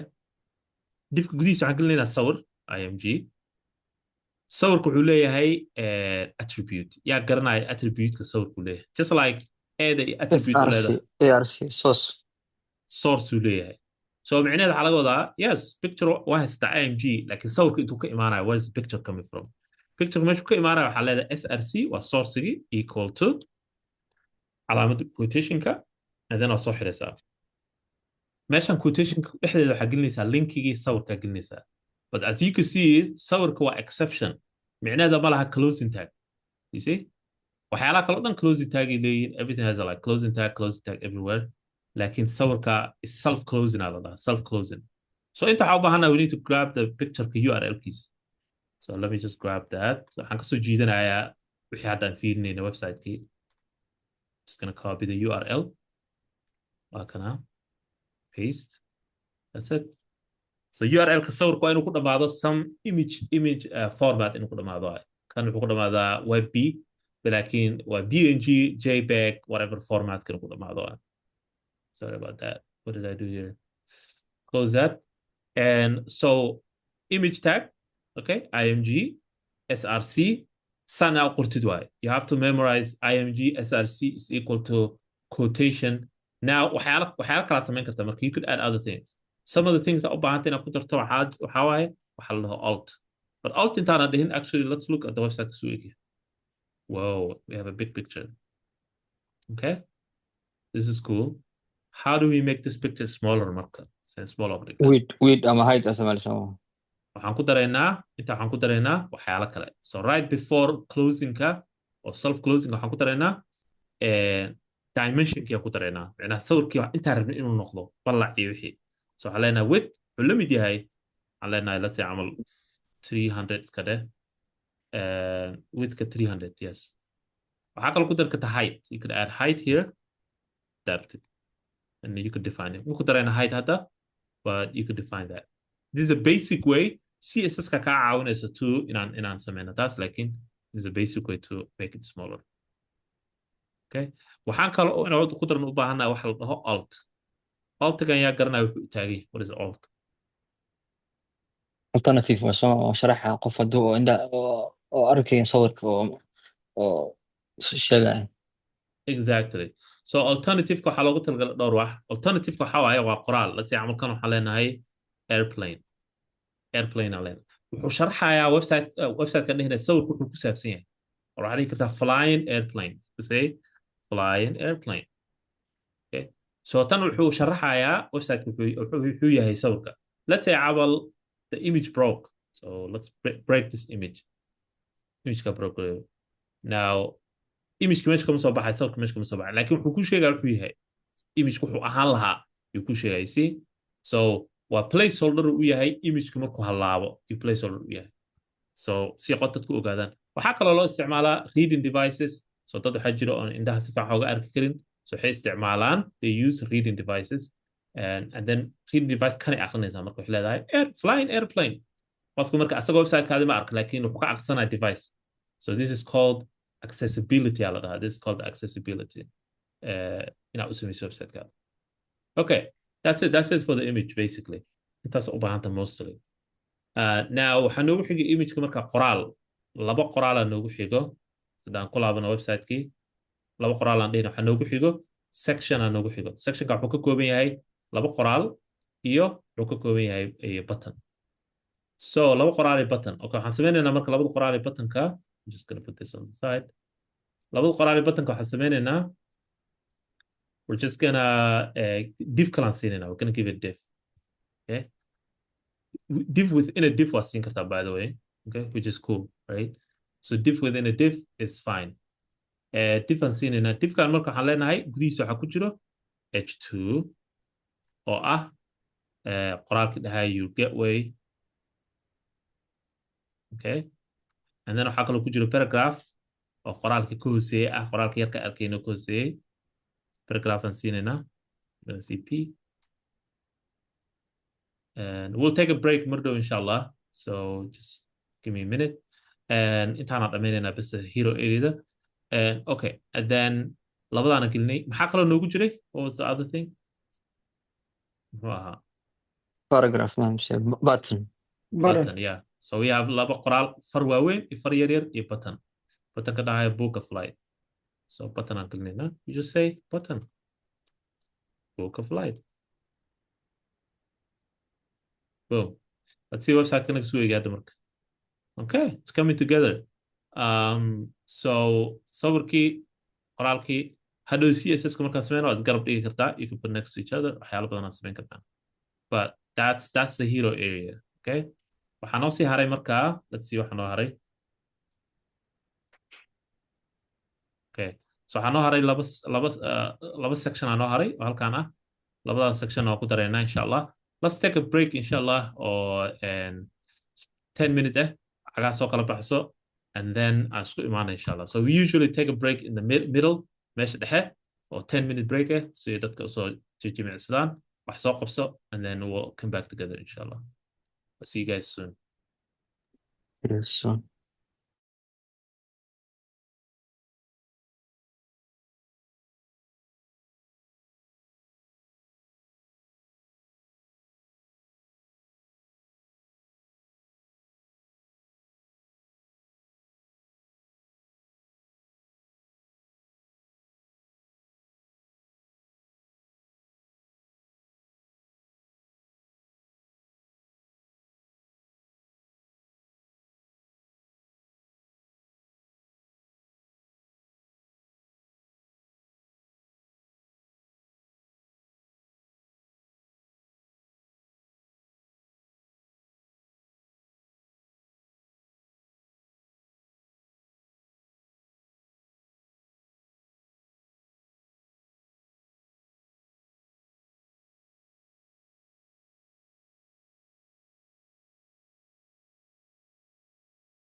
All right, let's all laabano.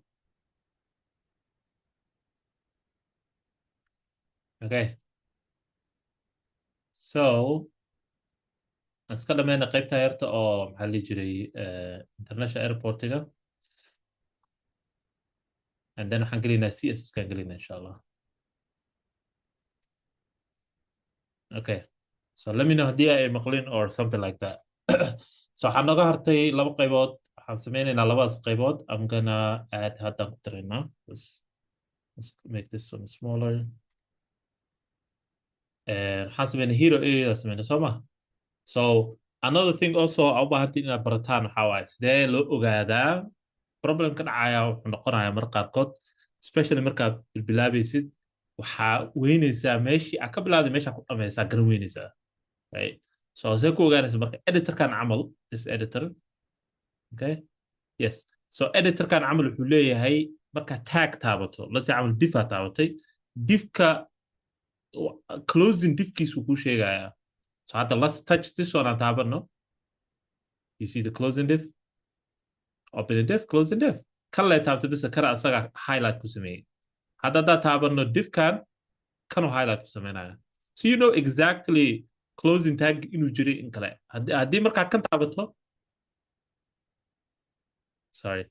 Kan marka tabato do unan exactly waxba ku soo saarinin. Macnaheedu waxa waaye waa مجرى واي closing div closing tag يعني جرين. Okay. Let's see my headphones. Okay. Yeah.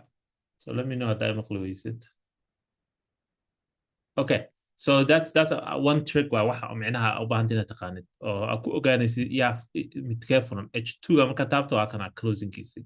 Now another thing also u baahantina taqaanaan waxa waaye numbers kan. So hadhowdi markii aad wax sameynaysa camal ama assignment ka caawinayo ama waxaan ka caawinayo, so the way you do it, qof wuxuu yiri saa u sameeyaa, just click la siinaysa bas, you see the editor ka daysi Visual Studio Code daysi, if you click it it will show you. Also extensions way jiraan. If you go to the extension section waxaad raadin kartaa waxyaalo HTML ku saabsan. If you put HTML waxaa ku soo baxay ton of things about HTML sida camal wax ka caawinaya HTML ka. So you could install this one عمل HTML CSS support. So install garaysan kartaa. All this waxay ka caawinayaan waxyaalo kala duwan HTML ku saabsan. So try also isku day inaad soo heshid extension. And another thing two numbers can really important yihiin, aad muhiim yihiin. Hadhow markaa ka shaqeynayso waxaan ku leeyahay waxaa fiirisaa number 2 alif fiiri wax baa ka qaldan. And you need to quickly know number 2 alif boom waa line ka waaye. Okay, that way it's easier inaan haddii kaloo inaan dhaho waxaa fiirsaa muujida wax inta a oo meesha ku taala inside the navka mid ugu koreysa fiiri, that's too long. Like haddaan ku dhaho number 2 alif boom waa joogtaa. Haddaan ku dhaho number 21 wax ka hadlaysiin waa joogtaa 21. You see, so these numbers are really important marka noqoto debugging iyo isla shaqeynta marka noqoto. Okay, those are just tips waaye oo u baahantiin inaad garanaysaa. Let's move on marka to the section kale. Question macna inta muu garin. One question. Oh, numbers ka line mu ku sheegaa mise word? Numbers ku ku sheegaa line ka waaye. It just you ada ku qiyaasaysid. So each line kasta oo samaysid, every line as samaysid number cusub sameynaa. You see? Okay. It's a new number automatically. Kana wuxuu ku imaada editor ku imaada. It's part of it. So numbers kan wuxuu ku fiican yihiin usually just isla shaqeynta. Qof zoom ku geli jira camal hadduu ku dhaho number xafiisa 17 ma adan xirin. So let's say camal inta xasaan camal yaa ka ahayd, and then you're like maxaa qaldan, I don't know what's wrong, and wuxuu ku dhahay number 17 fiiri, 17 of his, oh maan xirin, okay boom, like that, right? Saas ku soo xirta. So that's just a tip way inshallah. What else was this? Okay, so let's move on inshallah. So qaybta hero area waa dhameynay. Now waxaan oo dhiman qaybta oo dhahayso qaybahan aan oo dhiman. Fly with us, boom boom boom. Fly with us iyo waxaan oo dhiman labadan aan oo dhiman. So labadan, and then qaybta hoose footer waaye. Okay, inta ma style garaysno, but like it is a footer. Labadan aan oo dhiman. So labadan waxaa waaye, what do you think this one is? How malaynaysaa qoraalkan kore inuu yahay? Tag noocee wataa? H2 mise H3? Yeah, H2 about H3 like H2 H3 عمل وطا and then sidoo kale plan your flight waxay H2 H3 whatever and then kuwan kale just paragraph waaye paragraph. Yeah, as you can see this one waa one paragraph one p tag waaye p tag markaa samayso oo mid kale aad samayso new line ay bilaabaysa as you can see this is a new line so one tag one tag one tag one tag okay so just keep in mind markii aad isticmaalaysid paragraphka it always starts a new line so this time let's actually do here حلينا into let's just call sections and then okay aan ku magacaabina waxaan isticmaalnaa tag la dhaho section this one waxaa loo isticmaalaa usually markii aad qoraal oo gudaha ku jira isticmaalaysid right website-kaada la isticmaal wuxuu leeyahay qoraal gudaha ku jiro waxaa isticmaalaysaa section you don't have to you really don't have to div waa isticmaali kartaa you could always use div waa generic waaye laakiin section waxay indicate garanaysaa waa section ka mid ah website-ka qayb ka mid ah website-ka waaye so this is just optional waaye and this one is also called semantic Allah kan headerkan waa semantic micnaheedu wax micno sameynaayo waaye semantic haddaa maqashid wax micno sameynaayo div semantic ma aha micno ma sameynayso what is div nobody knows what div is waa just container waaye like header micno ma sameynaysaa waa headerka kore website-ka waaye section micno ma sameynaysaa waa section ka mid ah website-ka waaye that's the difference here okay and then inta waxaan gelinaynaa h2 waxaan gelinaynaa fly with us let's just write it down it's easier fly with us and then within it waxaan gelinaynaa paragraph e tag okay qoraal fara badan waaye so I'm just gonna copy it if it lets me okay I'm gelinaynaa markaasa qoraalka you can format it whatever way you want like that okay b tag aan gelinay now qaybtan sectionka waa naga dhamaaday new section aan sameynaynaa marka for the kan kale section kale aan sameynaa you could create as many sections as you want or as many divs as you want sidoo kale kana we're just gonna copy because we already know what it's about actually this one waxaa ka maqan one more paragraph ka maqan hal xabaa sameynay laakiin mid kale inaan ku darno waaye okay isagana waa kana qoraalkiisa it doesn't matter what we actually put in here qoraal fake waa anyways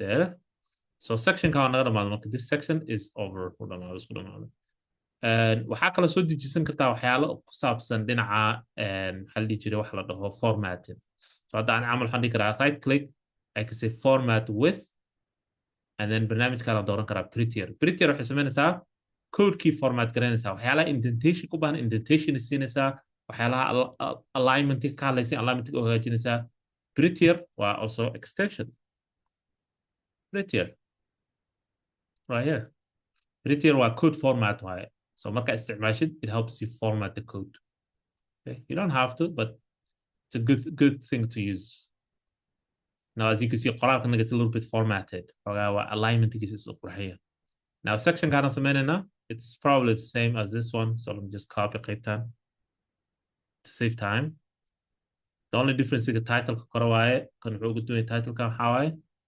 plan your flight let's look at our website marka can our website kanagi let's zoom it out right there international navigation key sawirka wixii it doesn't look good because of CSS we don't have CSS yet waxaan baran doonaa CSS in a minute any questions so far wax su'aala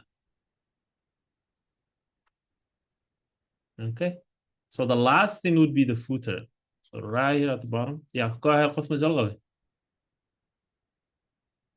okay the last thing would be footer like that footer ka semantic miya mise semantic maaha semantic waaye sababtoo ah micnuu sameynayaa you know what it means micnaha ma aha difle ma aha you know what it means qaybta ugu hooseysa website-ka so this one we say copyright ka xasu sheegaa footer area semantic I think that's the spelling semantic yeah semantic yeah footer area semantic okay footerka markaa just waxaan gelinaynaa basic things waxaan gelinaynaa nav key waxaa gelin kartaa logodii iyo naafka labada waa gelin kartaa you can do that iyo waxaa galaya copyright-kii so logodii iyo naafka koraan kasoo copy garaysan karnaa we can just copy this whole thing annagoo ka cararayno kan headerka we can put it in the footer right one more thing aan ugu sii darayno which is waxaan sameynaynaa waxaan ku daraynaa copyright-ka aan leenahay paragraph aan siinaynaa and then I'm just going to copy the copyright information like that so calaamadan ujeedaan waxaa la dhahaa html entity aa la dhahaa html entity waxay soo bixinaysaa calaamadii oo copyright you see hoos ma jeedaa meesha hoose sorry let me just zoom it in all the way here you see this calaamadan sida waa tanaa waa qaybtan waaye so this is called html entity aa la dhahaa ayagoo badanaa jiro html entities html entities waa calaamada greater than or less than hadaarta inaad samaysid saana u samaynaysaa isaan okay ayagoo badan waa kuwaana any calaamada rabta inaad samaysid codekeeda waa kana waxaana isticmaalaysaa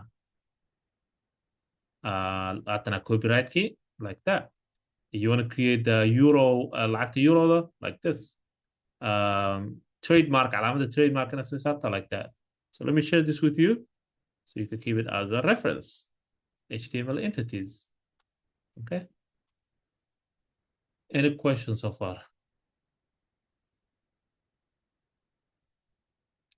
okay so HTML kan naga dhamaatay that's pretty much it for HTML so hadda footerka daan dhag siino kan ugu horeeyo kan ugu hooseeyo highlight garanaya navka kan loo highlight garanaya as you can see paragraph wax su'aala all right so let's go to CSS adina and then we're going to apply CSS kan baranayna waxay tahay and then waan ku apply karayna project-na ku apply karayna inshallah okay so let's do CSS we have a slide here now CSS ku saabsan let me just make this bigger let me stop sharing notes for a second and then share again okay so now I can share the slide okay وأوجد سوما CSS 101 okay so let's do CSS waxaa waaye waa qurxinta website that's waxay ku saabsanta intaas waaye that's it waa qurxinta website-ka so HTML meesha ka tahay structure-ka website-ka iyo habka website u taagan yahay CSS waxaa waaye waa qurxinta website-ka okay what is CSS waa erey la soo gaabiyey yaa ii sheegi kara waxay u taagan yihiin ereydaas what do they stand for cascading style sheets yes so meeshaan ku qoran daraaye cascading style sheets and maxaa laga wadaa marka ereygan cascading yaa ii sheegi kara wax laga wado English ahaan forget about coding-kii CSS kaas what does it mean cascading when something is cascading maxaa laga wadaa cascading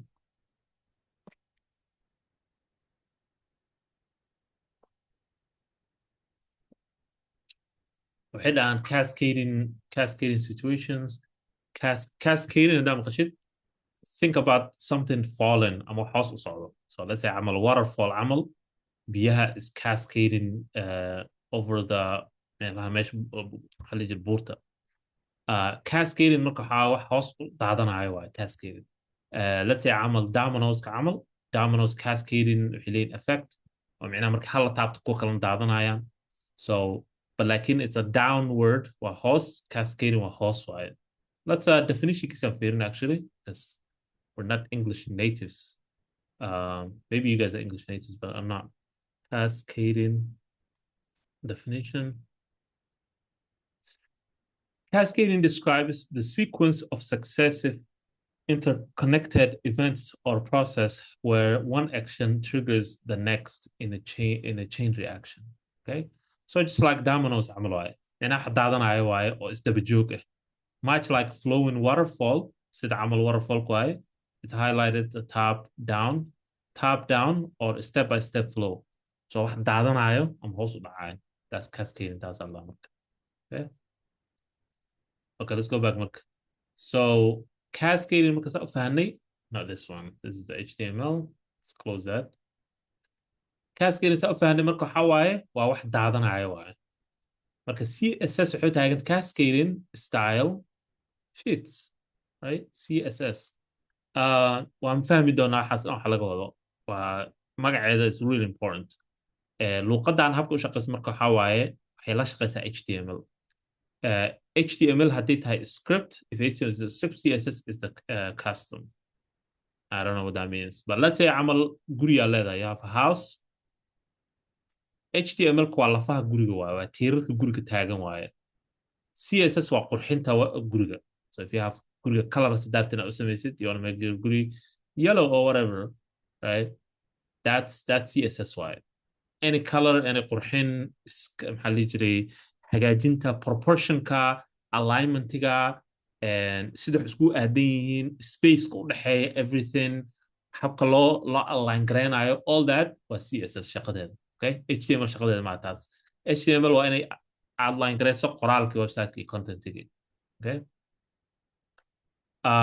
Very short history, 1994 aan soo saaray, waxaa soo saaray ninka la dhaho Hakam Wang Lee, and also wuxuu ka shaqeyn jiray CERN. As you can see, there is a trend here, oo laboratoryga CERN la dhaho yaa kasoo bixin dadkii soo saara waxyaalahan, right?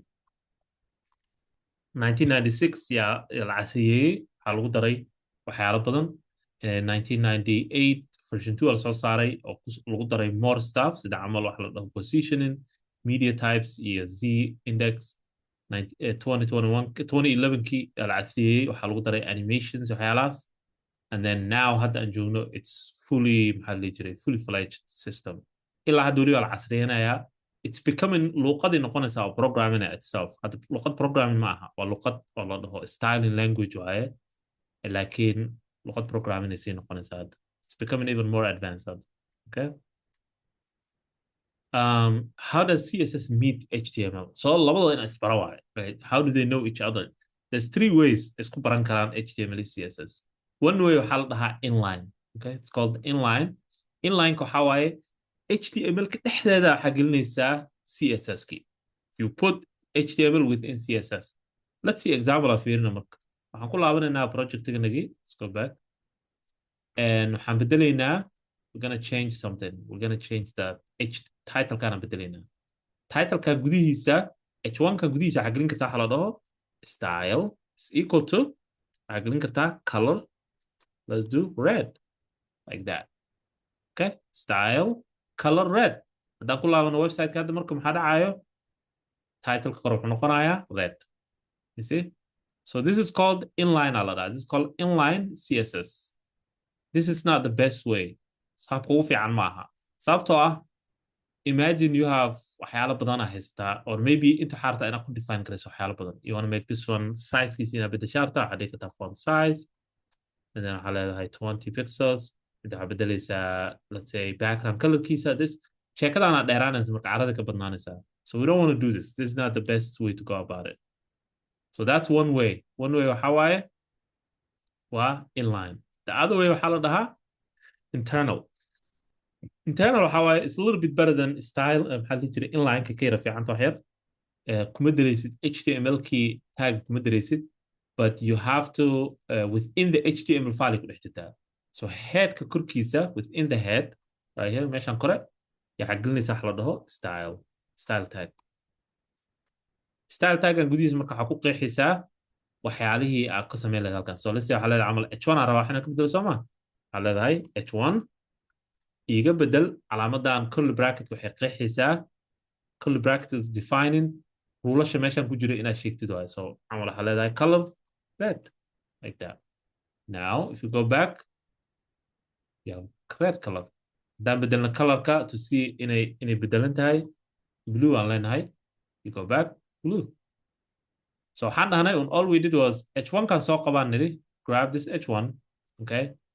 And then inta geeyaan niri, asagoo calaamadii qaansada laga bixiyay, calaamadahan oo hangoolka ah ama angle bracket-kaan ka bixinay. And then waxaan gelinay calaamada curly bracket-ka ah yaan hore ka marinay, and then midaan kusoo xirnay. gudaha waxaan gelinay rule. Rule-ka waxaa markaa waan baran doonaa. Rule-ka waxaa color waxaa ka dhigtaa value-gaan ka dhig. Okay? so kan anaga ma bedelan karno, we cannot change this, but kan waa bedeli kartaa, value yaal kala duwan ku bedeli kartaa. All right? It Okay. doesn't have a closing tag somehow. So there's no closing tag markii noqoto CSS ka. Wuxuu leeyahay h1 calaamadda curly bracket-ka, curly bracket-ka la soo xiraayo ama calaamadan qalqaloocan oo qaansada ah gudihiisa rule gelinaysa, that's it. The only thing la soo xiraayo waxaa waaye markii aan samaynayno kan internal-ka waxaa soo xiraysa style iyo style closing soo xiraysa. Kan internal-ka ma aha kan ugu fiican marka. This is better than inline-ka, uu ka yiri fiican inline-ka, but it's not the best, right? So ma aha, it's not recommended way-ga ma aha habka loo isticmaalo. The recommended way waxaa waaye external. Yeah. External معناه حواي سكوب قسيسيد HTML CSS at all. Same page كم سمينيسيد. So you're not gonna بنانك كوسمينيسيد. You're not gonna mix the two. So how كوسمينيسيد حوالك you're gonna get rid of this. ما كبح هنا ماشى boom. File عصبان سمينينا. We're gonna go here, create new files. لده something like style.css or styles.css. وحارتكم مقعب كرتا فايل لكن وين كل موضوع قصب .css. Okay, that CSS inuu noqdo. Now inta waxaan ku qeexi karnaa marka waxaan u baahanaa. Now let's do the same thing. H1 color red, or let's say this time green then. Okay, cool. Aan fiirino marka page-kii. Waxba isma bedelin. Why is that? بالك ملامو لينك ملامو. So now HTML kama warqabo inuu jiro file la dhaho styles inuu jiro kama warqabo HTML. It doesn't know that there is a file aan sameynay kama warqabo. Inaan u sheegno aan dhahno file jiro oo la dhaho styles.css kasoo jiido wixii CSS halkaas. So the way loo sameeyo waxaa marka you link it here. So saan leedahay marka. leedahay link and then waxaa gelinaysaa hal rel inta waxaa gelinayna style sheet. Macnaha waxaa sheegaysaa linkigan aan ku siinayo waxaa weeye waa wuxuu la xiriiraa style sheet. And then waxaa sheegaysaa waxaa leedahay inta kasoo qaado wixii style sheet. So waxaa leedahay styles.css. And then soo xiraysaa. That's it. So now line-kan wuxuu u sheegaya marka HTML-ka inuu jiro file la dhaho styles.css wixii rulal ah oo lagu apply gareynayo CSS kasoo qaado meeshaan kasoo qaado. Now if we go back, you can see it's green. Does that make sense? Any question about that? Yeah, habka u link gareeyay. Yeah, the rail. What is the rail? Rail can, okay, let's see. Okay, let's actually another thing also I want you guys to do is in isticmaashaan AI. So what we're going to do now is we're going to go to ChatGPT. Tana how example I just have like ChatGPT gonna ka hadli doonaa hadhowdii. So waxaan leenahay explain rel inside. Waxaan leenahay link rel style sheet. What does it do? Tan waxaan tusayaa adiga inaad baran kartid wax. You can learn something by yourself, right? So AI waxay ka caawinaysaa marka inay wax ku qeexdo. You don't even need Google uma baahnid. So inta wuxuu leeyahay in HTML rel means relationship. It tells the browser how to link file is related to the HTML. Browser-ka waxay u sheegaysaa habka loola xiriiri lahaa HTML-ka wax ugu xiriiri lahayd files kale. So rel style means this file being linked is a CSS style sheet. Use it as a style in this page.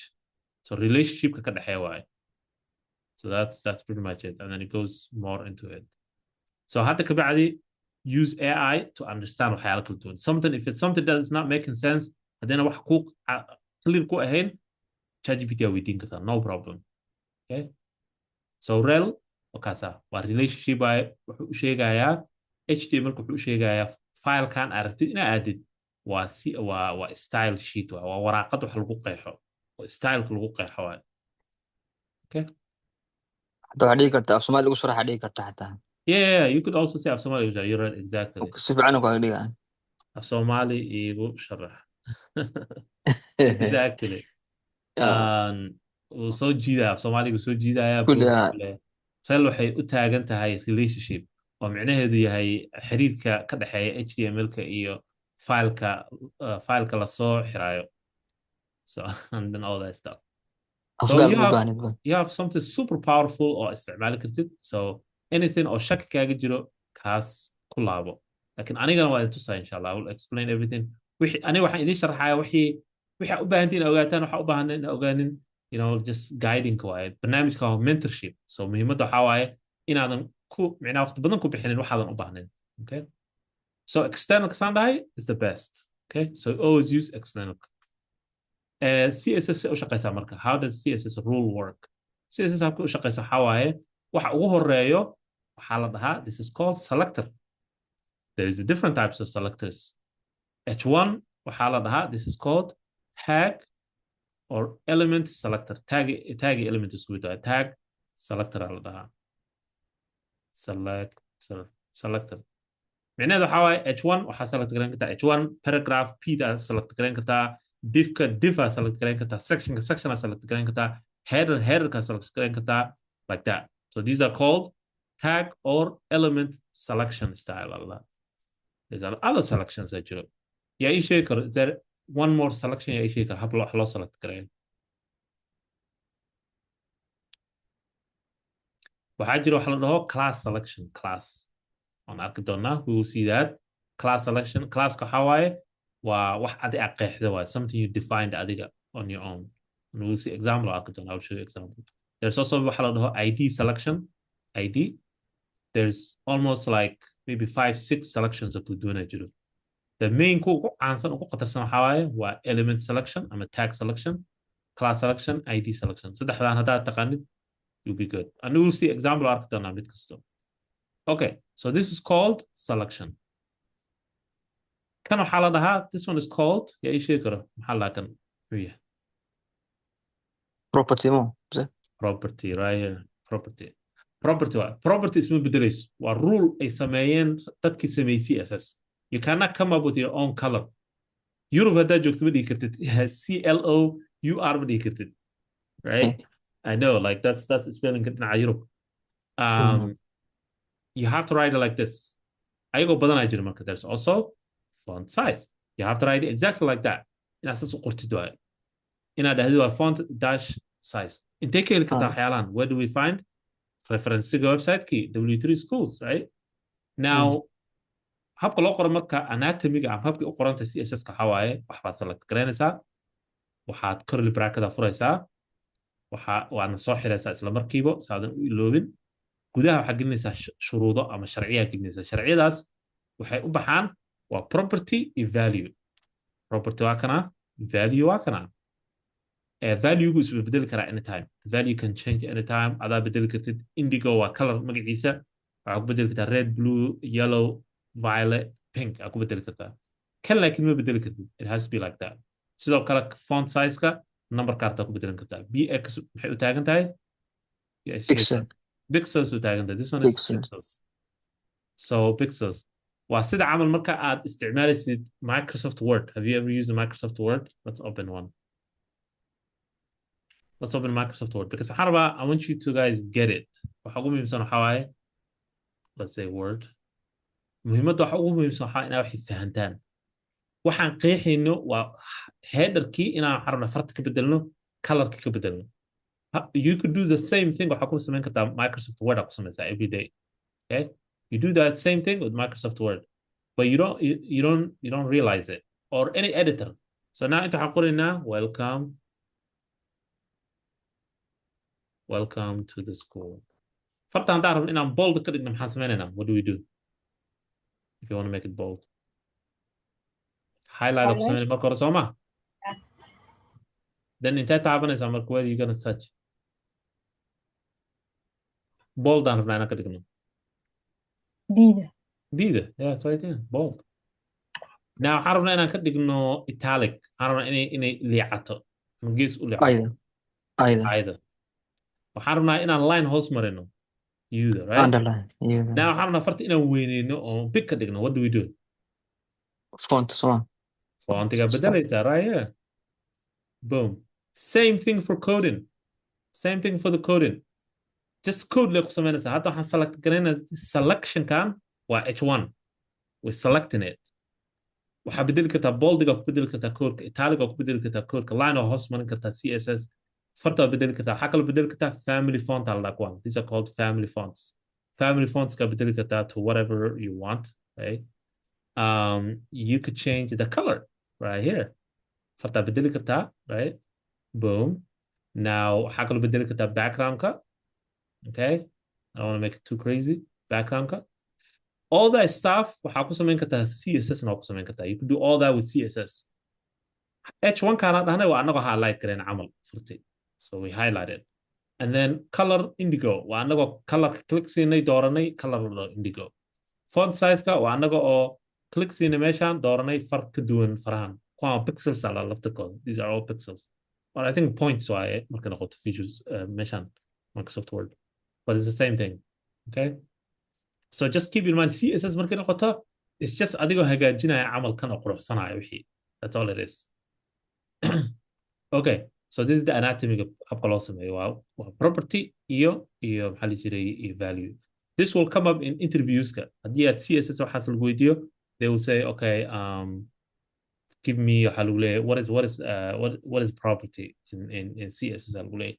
So then you have to say property how it's already defined and basically already defined element in CSS and then such as a color, font size, background, okay? You could define like that. All right. Picking what to style. So here's meeshaan ka hadlayna markaan dhahaynay selection-ka. Picking what to style. Why not pick this? You have to pick what to style. And H1 waan baranay. Okay, that's element or tag. Waxaa kaloo jiro waxa loo class. Class-ka waan baranayna, we're gonna learn in a minute. Class-ka waxaa isticmaalaysaa dot. So before the class you put dot.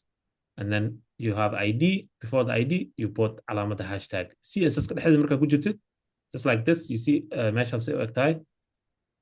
Class-ka waa kana, it's like this. And then ID-gana waa kana. See u samaynaysaa markaa, we will learn in a minute kuwaan labadan. Okay, so these are the three main styling ways. As you can see, it says 80% of the way. Yeah, waxaa isticmaalaysaa 3-gana isticmaalaysaa saddexdan. Okay. Colors and background. Colors are big. So if you are qof haddaad tahay qof jecel styling iyo qurxinta iyo wixii la qurxiyo, colors loo sameeyo, la habeeyo, CSS is your friend. It's literally like meesha oo like waxaa waaye dadka artiga waxaas jecel meesha sameeyaan. Even waxaa jiro dad la dhaho UI UX designers laha jiro oo sameeya waxaan. Adiga marka waxaa laga rabaa you have to understand at least enough to style website qurxan. Right? You don't want a website ugly oo waxba lahayn. So coloring-ka marka colorska waxay kala baxaan 3 types kala baxaan ama dhowr nooca loo qeexaa. One way would be colorka magaciisa inaad siisid. So just like indigo camal or blue or yellow or red. Waxaa kaloo arkaysaa nambaradan. Qof yaqaan ma jiraan nambaradan waxay yihiin. What is this numbers? hex kamala mis hex mala. Kuwa waxaa la dhahaa, sorry for that, color is not good. Kuwa waxaa la hex code alla hex. Waa lix xaraf iyo nambaro isku jiro oo qeexaya color. So F59E0B waxay qeexaysaa colorkan. This is what it shows. There's also another one oo la dhaho RGB. RGB alla. Yaa garanaa kan RGB-ga maxay u taagan yihiin? What does it stand for? Red, green iyo blue, so. Red, green, blue. Okay? RGB. So that's another way loo qeexa too. Waa arki doonaa kaas. But kuwa ugu muhiimsan waxaa colorka magaciisa inaad isticmaashid iyo inaad isticmaashid hex code. Hex code kan, how do you know hex code si loo isticmaalo? There is a website. Google aad galaysaa, you just say, hey, waxaan rabaa, Google also has like hex code too. Waxaa leedahay, give me the hex code for, or let's use ChatGPT. Waxaa leedahay, give me the hex code for purple. Okay? Boom, ukusoo turaa markiiba. Like that. Hex code of purple is 800080. Let's try it out. Let's put it in. Intaan ku laabanaynaa, waxaan aadaynaa falkaninka CSS-ka, kanaan bedelaynaa. Boom. Intaan ku laabana website-kanagii, wakaas farta isbedesha. Okay? So waa 6 xaraf waaye. 6 number waxay isku jira. Adiga you don't have to know. Either ChatGPT aad weydiin kartaa, or you could go to something like waxaad kartaa hex code colors. Website waxaa jira W3 schools uu leeyahay. It has even a hex code picker uu leeyahay. Oo ku pickeraynaayo. Okay? You don't have to memorize anything. Muhiimadda waxaa waaye inaad resources leedahay. If you have resources, bookmark garaysatid waxaan, anytime a color u baahan tahay, you go to here, then you're set. developers ka ama engineers ka khatarta ah they don't memorize anything aniga waqti dheer aan soo sameynaa development I never memorized anything waxaa ma memorize ka but I know meesha laga helo if you Google. ask me something like something complicated I might say I don't exactly know but I know where to find it right yeah go ahead someone has a question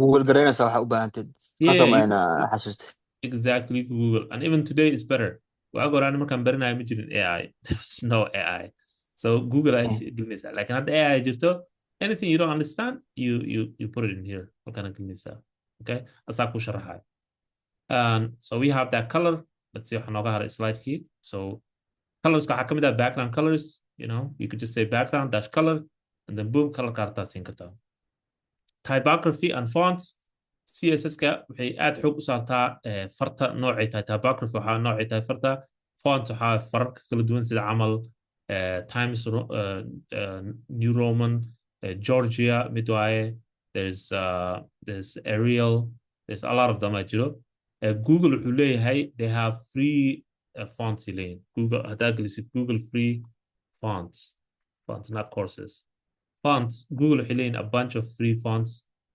systemyada dhan waxay ku imaadaan fonts ay ku imaadaan sida browserada iyo Microsoft Word hataa Sandina Day it comes with all these fonts iyo la imaadaa Google waxay leeyihin fonts fara badan oo free ah so you're never gonna run out of fonts but muhiimadda waxaa waaye inaad isticmaashid at least one font website kale or two fonts ugu badnaan and size-ka iyo all that stuff waa garanaysaa si loo sameeyo okay waan isla fiirin doonaa all that and all right the box model this one is big this one haddaa fahantid CSS-ka waxyaalo badanaa kaaga baxaya so box model muxuu yahay every website that listed every website we built so let me just kind of drawing kan ku laabanaynaa every website that is the box you ka kooban yahay you see here right here haddaa itaan sameyn I didn't even ma idin sheegin xataa ma idin boxa jiro every website wuxuu ka kooban yahay box boxyada waxay kasii kooban yihiin boxyo kala duwan hadda kan camal welcome to a box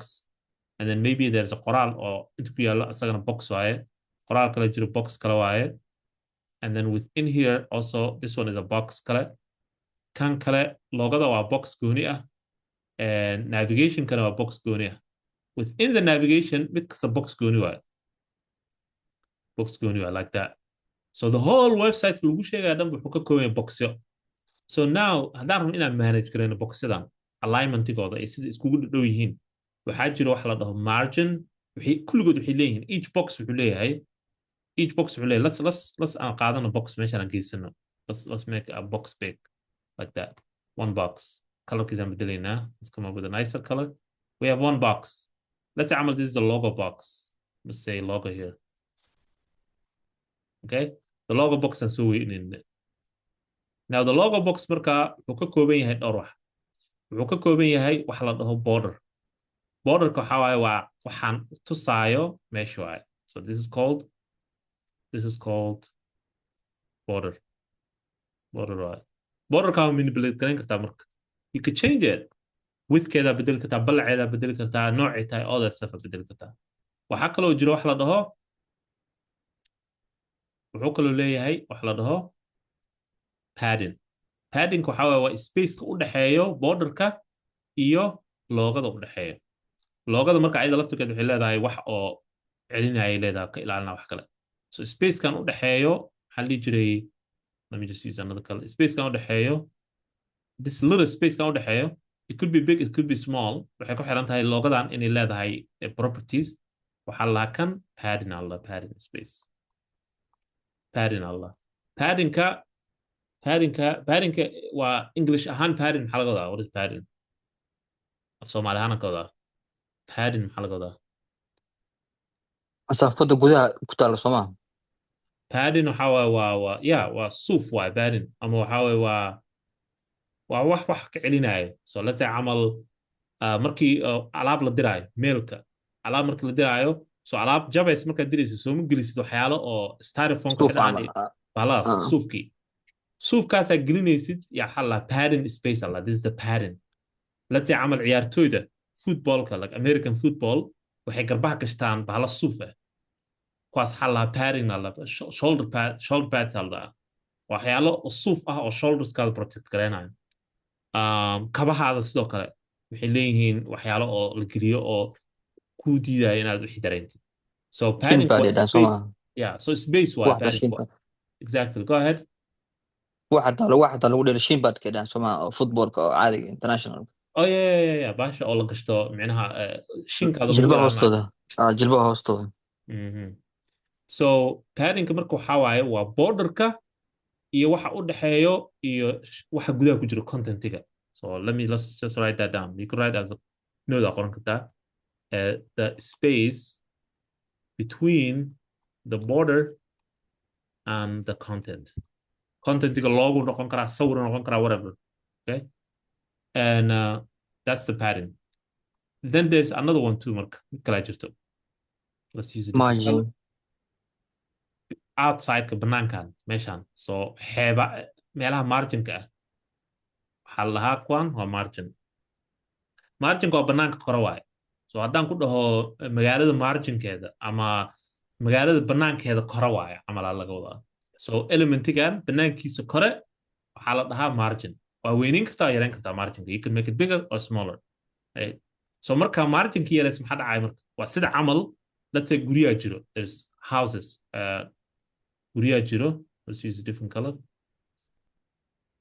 laba guryaa jiro inta guri 1 iyo guri 2 isku garab yaalaan okay waxaa u dhexeeya dayra u dhexeeya marka dayra u dhexeeya meeshaan meel yaroo la maray leeyihiin meesha yartoo la maro waa marginkii cidna ma laha right so now adiga marka marginka gurigan haddii weyneeyaan waxaa dhacayso in ay ayagii iyo meesha in uu kala fogaadaana dhacayso so waxaa dhacaysa hadda marginka la weyneeyo spacekan u dhexeeya midkaan intuu aadayaa kan intuu aadayaa saasoo kala baxaysaa so marginkiyaa la weyneeya so marginka waa outside-ka waaye anything uu kugu dhow way kaa fogaanayaan right anything uu kugu dhow way kaa fogaanayaan so marginka waa outside-ka that means marka marginka weyneyso waxaa effect garaynaysaa elementyaasha kale so marginka loogada marginka haddaan weyneyno waxaan riixaynaa navigationka riixaynaa keep that in mind haddaad samaysid marginka oo kan camal marginka haddaad samaysid waxaad riixaysaa space yaraa haysataa oodan waxba ku samayn karin markaas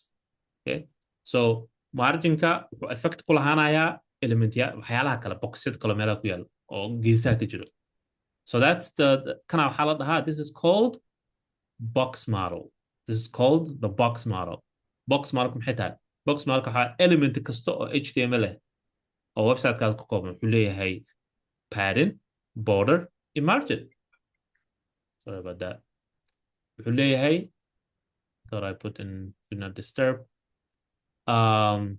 okay I'll go back to it I'm just going to close this and element kasta wuxuu leeyahay border padding border iyo margin waa outside marginka ma laha background there's no background margin waa empty space waaye borderka background way leedahay background colorka bedeli kartaa waxaa bedeli kartaa widthka sida ay u balac u tahay oo culus tahay thick u tahay waxaa bedeli kartaa paddingkana waa bedeli kartaa paddingka also backgroundkiisa waa bedeli kartaa but usually lama bedelo backgroundkiisa waa transparent waaye laakiin waxaa bedeli kartaa balaciisa mid kasta wuxuu leeyahay marka each one of them waxay leeyihiin especially marginka iyo paddingka waxay leeyihiin top let me change the color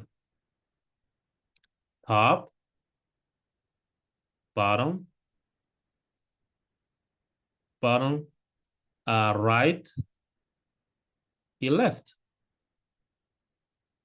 and then each one waa bedeli kartaa top bottom left right waa bedeli kartaa waxaa bedeli kartaa amountigeeda inta arabtid inay weynaato so waxaa rabtaa marginka dhinaciisa inay barto leftiga waxaa rabtaa haddaad dhinaca iska riixdin dhinaca bidixda la badinaysaa amountigeedii okay haddaad dhinaca rightka sidoo kale top bottom all that sidoo kale paddingka laftigiisa sidoo kale uu leeyahay paddingka wuxuu leeyahay top bottom left right borderka sidoo kale way leedahay all of them okay all three of them waxay leeyihiin top bottom right all that so box model haddaad fahantid it's super important waxyaalaha hagaajin kartaa kala dhaqaajin kartaa and it becomes easier for you okay so spacing is really important because hadda waxaan ka hadlaynaa paddingka marginka waxaa spacingka waa boxyada websitekaada qaybu ka kooban yahay sidee u dhaqaajinaysaa wixii isku garab dhigaysaa remember haddaay marka in tusayo website-kii let's go back to international airport website marka in tusayo You see this? Mujida. You can even see the margin key padding waxa arkaysaa. This is one element waaye, and this is another element right here. You see how like there's space u dhexeeyo? Mujida habka borderka space inta uga dhexeeyo waa kana borderkii, right? Borderka waa colorkan background waaye. And sida la isku garab dhigay. That waxaa manage garaynaya waxaas dhan waa paddingkii, marginkii iyo waxaa manage garaynaya. Say isku garab dhigmayaan all that stuff. So aad muhiim u yahay in afaantid spacingka iyo maxaa la jira marginka iyo paddingka. So let's go back to this. So spacing is important. Most of good design fiican badanaa waa just controlling space. So padding space inside the box, okay? Between the content and the border. Margin was space outside of the box. Okay? Between the box iyo other elements. Elementyash kale. So these are really important. In soo tiri doonaa slide kale laakiin inay dadka ku haysaan inaad fahantaan padding oo muhiim ah iyo box model. Okay? I think slide that's why that's it, the slide. Any question so far?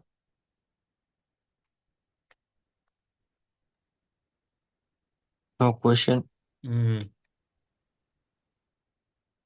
Yeah. Oh, no question matter. Okay. No question. Okay. So let's move on marka. So project in ka sameynayna yaan ku dabaqeynaa marka CSS ka hadda baranay. So let's go back to our project. Wuxuu ahaa an international airport waxyaalo badan aan haysanaa marka we have ton of stuff. We might not find the time to wax dhan inaan ku sameyno waqti inaan u helnaa laga yaabaa. So the first thing ku bilaabaysa waxaa badiga target garanaysaa. You target the body. Okay? So let me just sharing here sameynaya so I can like have a reference on the side. So let me share. How can I share green? Okay, just gonna move this like that, and then of my ISO. Okay, during using margin or padding, what about the BXEM? We'll learn the BXEM. We're gonna learn all that inshallah. What number of units go across. So we'll learn that next. Difference had the BX and BX of pixels specific. Let me put this down and then move this to the side. Okay, and then I'm just gonna grab the CSS. So we're gonna focus on the padding. Okay, the padding and the body. Body gaan xooga saarayna. So the body element waa kana mid ugu horeeyo oo style greenis waxa ugu horeeyo style greenis. If you don't style the body correctly, waxa kuma hagaagayaan. Okay? So CSS file kan tagaynaa, we're going to get rid of this. We're going to say body. Boom. Body waxaan gelinaynaa marka ugu horeyso font family gaan dooranaynaa. Font family. Otherwise browser ku dooraayo mid oo random. Font family waxaan leenahay, we're going to use Arial. How do you find these font families? ChatGPT. Ask ChatGPT. Not like that. Just quotation, Arial. That's how you write it. And then and backup. هذه كان إيش قيمة يستعمل حاجة استعمالها وحلقها sans serif استعمال. Okay. نحن كلو كده لنا max width حواي بلع ويب سايت. مرة ويب سايت كنا إنه سكوين هذا forever. So حلنا هاي 1000 pixels كده علينا. Okay, we want to make it limited. Okay, and then we'll put into margin. Margin ko halena zero auto. Zero auto we'll learn in a minute. And then padding halena 20 pixels. Okay, so habku shaqay margin ko margin ko leeyahay four sides u leeyahay. Ya ay sheekara afar side u leeyahay. Left, right, left top, and right. and bottom. So habku shaqay waxa clockwise way. You start from the top and you go clockwise. How do we do that? Top, okay. Hey, what else? Bottom. Clockwise. So clockwise markay tahay waxaa laga wadaa right saacadda koraa ka bilaabaysaa you move to the clockwise left right right bottom bottom bottom and then left left so always keep that in mind markay noqoto marginka iyo paddingka waa it starts with the top and it goes clockwise kuwan anaa iskaga qora erayadan hadda like anaa note ahaan aan kugu qoraya but actually numbero waa kuwan so hadda daan dhaho so kuwan hadda meel ku qoro so write in your note marginka saas waaye sidoo kale kana sidoo kale waaye top right bottom left okay meel ku qoro I'm going to comment out these so that you have as a reference at hand. We're going to go down. Actually, we're just going to get rid of because I don't want to confuse you. So let's say margin down the margin 20 pixels, 40 pixels, 20 pixels, and then 40 pixels. Okay. Or let's change the numbers.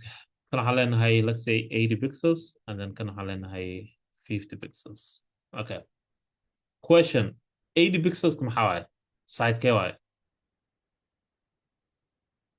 bottom okay good see so top top got 20 40 right bottom what 80 and then 50 or left side keep that in mind there's a short way so let's say عملوا حتري something like this you said here حتري 20 and then you said here 40 it's all allowed 20 20 40 40 okay now kan waa top kan waa bottom labadan way iswataan right so now the problem waxaa samaynaysaa markaa you don't need to write all of them like this a short ka dhigi kartaa you could do something like this waxaa leedahay 20 pixels 40 pixels auto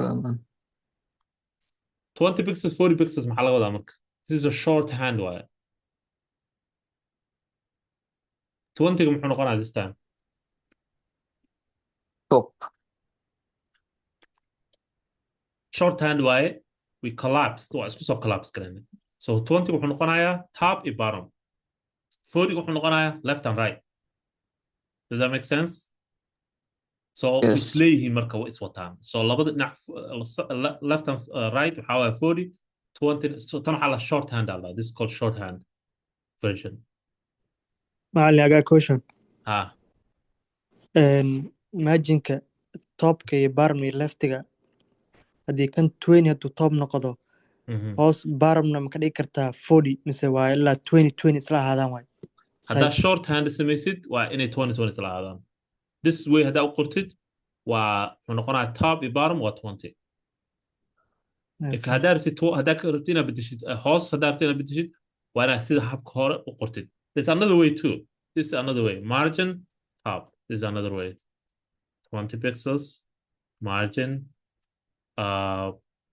bottom or let's write it the right way right 40 pixels margin bottom this is really long way to write 20 pixels and then margin left 40 pixels this whole thing is the same as this so waxaan dhan aan qornay afartan line aan qornay waxay la mid yihiin line kan does that make sense so either waa kala bixbixin kartaa oo margin top margin right margin left dhigi kartaa or waxaa samayn kartaa habku dheeraa oo 20 aa qoraysaa and then top waa right waa 40 bottom waa 20 distance aa qori kartaa or shorthand oo habkan oo ah 20 40 haddii isku eg yihiin top iyo bottom haddaa rabti same in ahaadaan left and right same ahaadaan you do the shorthand okay that's another way too same thing for pattern pattern is exactly the same so pattern ka 20 pixels 40 pixels 20 pixels 40 pixels same way pattern kana so noqonaya kan waa top right bottom left clockwise si saacad isticmaal markasta use the clock okay so isku mid waay so now haddaan dhahno let's say wixii noo qornaa 0 and auto what does that mean 0 and auto maxaa waay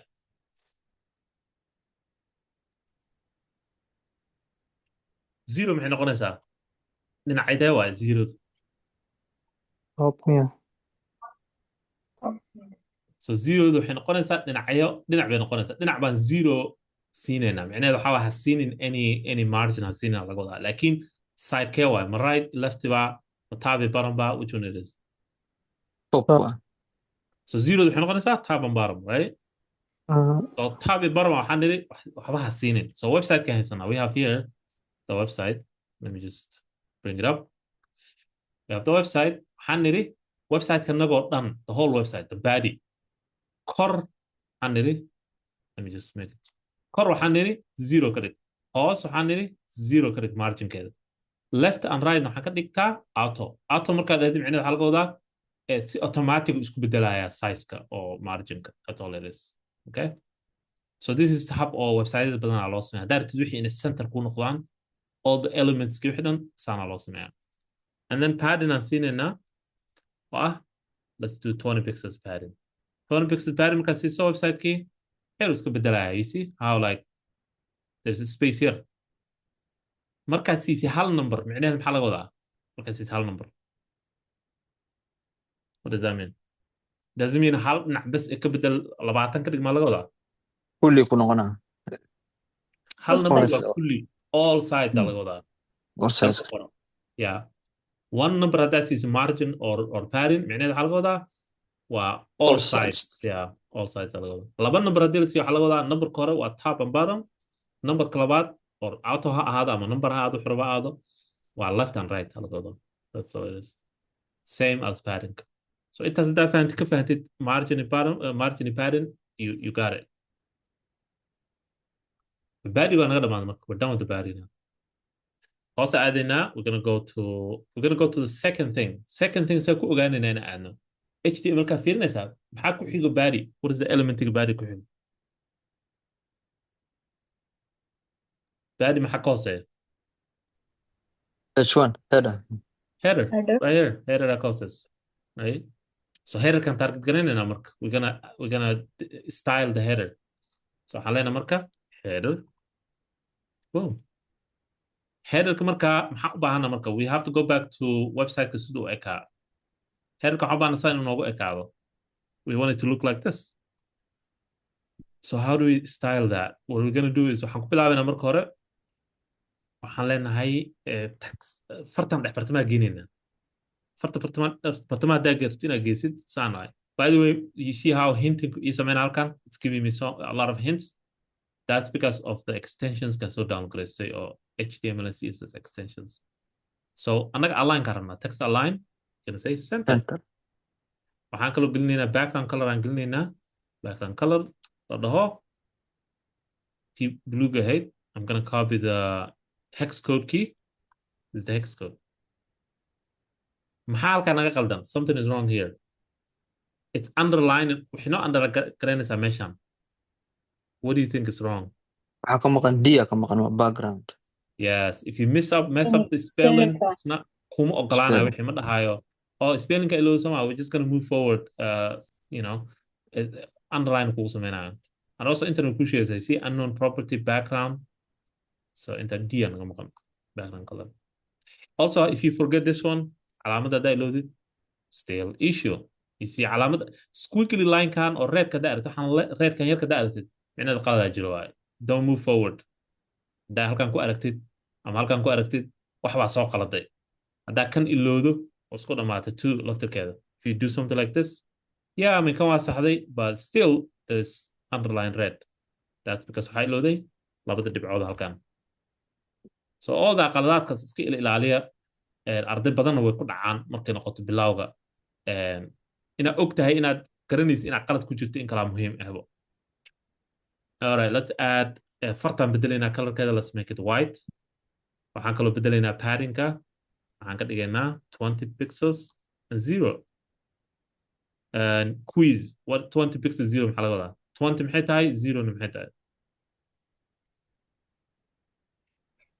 top and bottom 20 20 go left top and and bottom right 0 okay left and right 0 0 now left and right see keeps coming back so get used to inay soo laabtaan waxyaalahan waxaan kale oon sameynaynaa you see how like markay aan fiirino sawirkan this is kana annagaan sameynayna waa it's already coming together really nice You see how like border ka u yahay xogaha waa corners waa curved oo you see corners ma sharp ma.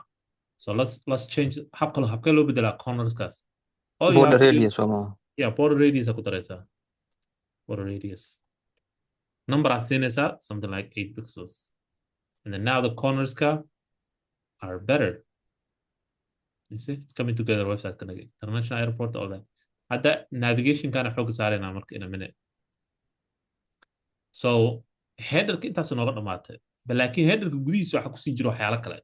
There's a H1, there's a nav. Each one of them inaad u tagtid oo ay style garaysid si gooni u style garaysid. Okay? So H1 kan style garaynana. H1 ka habka loo style gareeyo waxa waaye haddaad dhahdid just H1. If we just say H1 and then style aan ku bilaawno. That's qalad waaye. That's wrong. Okay? Even though the error soo saara, but error is because of human agreement. If we just do something like red, that works. But this is wrong. Sababta wrong u tahay H1 yaal badan aa lahaan kartaa. Not only this one H1 yaal kala jiri karo. So once you style H1, wuxuu affect garanaysaa H1 kasta oo ku jirto application kaada. You don't want to do that. You want to target specific one arta inaad target garaysid. This one only oo header ku dhex jirto. How do we do that? Waxaan ka hormarinaynaa header halkan. Aleenahay micnaheedu inta waxa laga wadaa H1ka waaridku u yahay header. That's the definition. H1ka waaridku u yahay header. Bas style garee. Don't style other H1 kale meel kale ku jira ha style gareenin. So that's how you define specific H1 or a specific paragraph or something like that. Okay. Inta waxaan leenahay font size aan bedelaynaa. Aan ka dhiganaa 32 pixels. Waxaan kaloo bedelaynaa margin bottom. See here, I'm using a specific one because waxaan rabaa on button bas inaan bedelo. Dan ku laabano. You see, looks a little bit better. We soo yaraatay oo way weyneed. Waxaan target gareynaynaa, let's target the link scan. You see link scan how it black yihiin and like it doesn't look nice. So habka oo target gareynayno is very easy. Waxaa isticmaalaysaa parent and child. Waxaan ku bilaabaynaa header. Haddaan rabno linkska inaan taabano oon eedaan taabano. Yaan u baahanaa header, yaan u baahan inaan ku xijino. Linkskan yaa waarid u ah. nav So waxaan ku xijinaynaa nav and then waxaan ku sii xijinaynaa linkskii A aan leenahay bis. We're just going to say A. So micnaheeda eeda micnaheeda waxaa laga wadaa kulligood kuwaan afartaa meesha ku yaalo dhan inaan style gareyno. That's how you select it. So tan waxaa laga wadaa marka waa abtiris waa basically. Eeda abtirsanaysa waxay leedahay abi waxaa lahaa nav awogiisna waxaa lahaa header. That's what it's saying.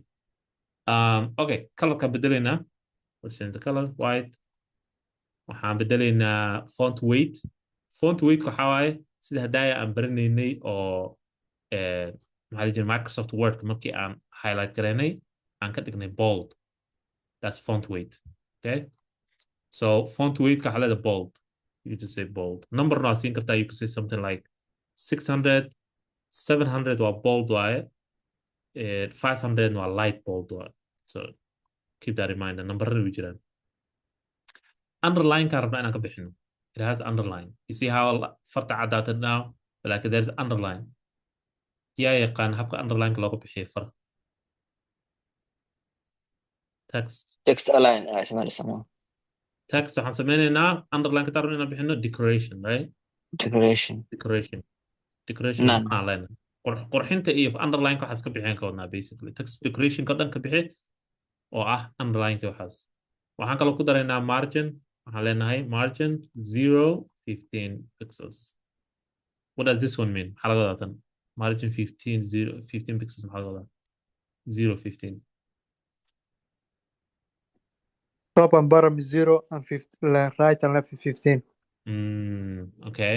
Top and bottom waxa waaye ma rabna inaan wax ka bedelno. Laakiin waxaan rabnaa geesahooda inaan wax ka bedelno si u kala fogaadaan.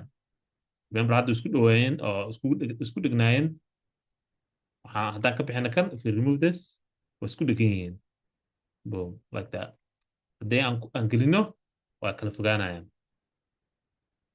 How much kala fogaanayaan? 15 pixels kala fogaanayaan. You already know that. So you have, it's very specific definition waaye waxaan loo define gareynayo. So we're done with the qaybtan. It looks nice. waxba kama qaldano inaan kan soo fogeyno lenoo dhiman base. That means inaan isticmaalo something like margins waxyaalaas. So yeah, but this the header section looks nice to me. Okay, now maxaa noogu xiga marka header section waa naga dhamaaday. All this waa naga dhamaaday. Maxaa noogu xigo? What's next after the header section? div div. Okay, divka marka muxuu qaabilsan yahay? What is the macnaheedu maxaa waaye? muxuu ka hadlayaa? It's called the hero, right? Hero section. Hero the sawirka meesha tusaysay, qoraalka meesha tusaysay. So what we're going to do is, one thing we cannot do in CSS is, or it's not recommended, this is really bad if you do this. If you say div, if you define div, and waxa ka bedeshid, you're going to mess up your whole project, because div ko waa generic, meelo badan aa lagu define karaya.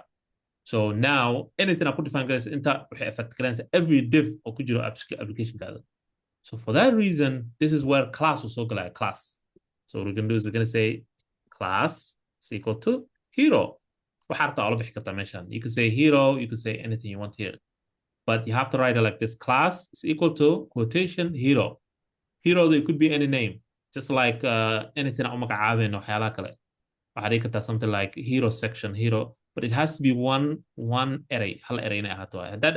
If you say hero section, now you have two classes. You don't have one class. You have two classes doing or completely different there. But that's in a one array, you could just say hero section. Okay, but just keep it simple. Just say hero. And then now in CSS, how do we select the hero? Point at some point hero. Yes, point hero. Like that. See how target hero? We're targeting hero, not the class. Targeting the hero. Class is like this always. Now hero, hero image so is target div kan hoosana waxa u samayn karnaa class kala u samayn karnaa isaga, like that. That's how we target it. So halena hero, let's add a couple of things marka. Aan ku darayna margin top, aan ku darayna 20 pixels. Waxaan kaloo ku darayna padding oo 20 pixels isagana. Waxaan ku darayna background color. Background bis noo dhigi kartaa, by the way, you could just say background. This is also normal. Background ku dari karnaa. Color kaas leh. waxaan kaloo ku daraynaa border radius. I'm going a little bit faster because waxaan rabaa inaan galno sectionada kale. Radius and then 8 pixels aan ka dhigaynaa. And then waxaa jira waxa la overflow. Overflow, you don't need to know much about it, but muhiimadeeda waxaa waaye overflow hero sectionka waxa ku jiro ha u ogolaanin inay banaanka ay ka aadaan sectionka. That's all you're saying. Don't let them overflow. Okay, let's see how it looks now. Okay, looks better. Awesome in the background, border radius and CNA. Boom, boom, boom. Now the only thing I'm gonna high as garab digna labadooda, right? And image can aan wax ka bedelno. Could add stuff to it, but we'll keep it the way it is. So now waxaan target garaynayna image ka xarana dhinaca bidixda inuu imaado. So all we have to do is just asa class oo samayn karta too. Image ka liftirkiisa, you can give it a class, something like this. Hadii karta hero image, like that. Hadii karta. You don't have to. You really don't have to. You could just say CSS ka dhexdeeda hadii karta dot hero img. maxaa keena taas why aan u dhahaynaa dot hero img?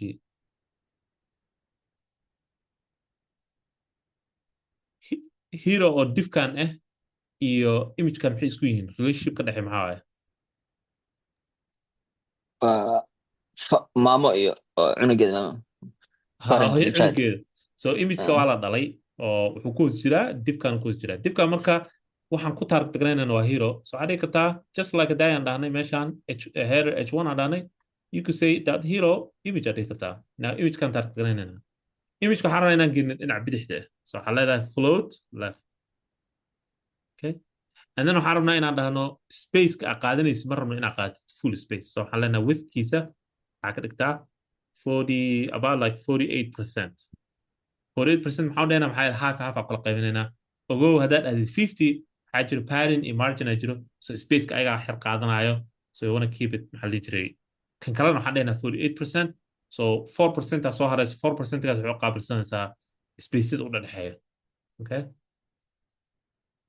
sidoo kale qoraalkan this section kan waxaan siinaynaa class waxaan ku magacaabaynaa whatever you want waxaa harta ku magacaabi kartaa aniga waxaan ku magacaabaya let's say hero text something like that because waa qoraalka qaybta hero section ka waaye so now you have to you don't have to do midkan waarid iyo ilmo iyo you don't have to do class added it you don't have to do any of the parents stuff because ma jiro hero text meel kale ku qeexaya ma jiro float waxaan leenahay inta kan maxaan leenahay float haddaan aan imageka float left maxaan leenahay kana right float right okay and then width kana sidoo kale kan waxaan ka dhiganaa 48% 6%.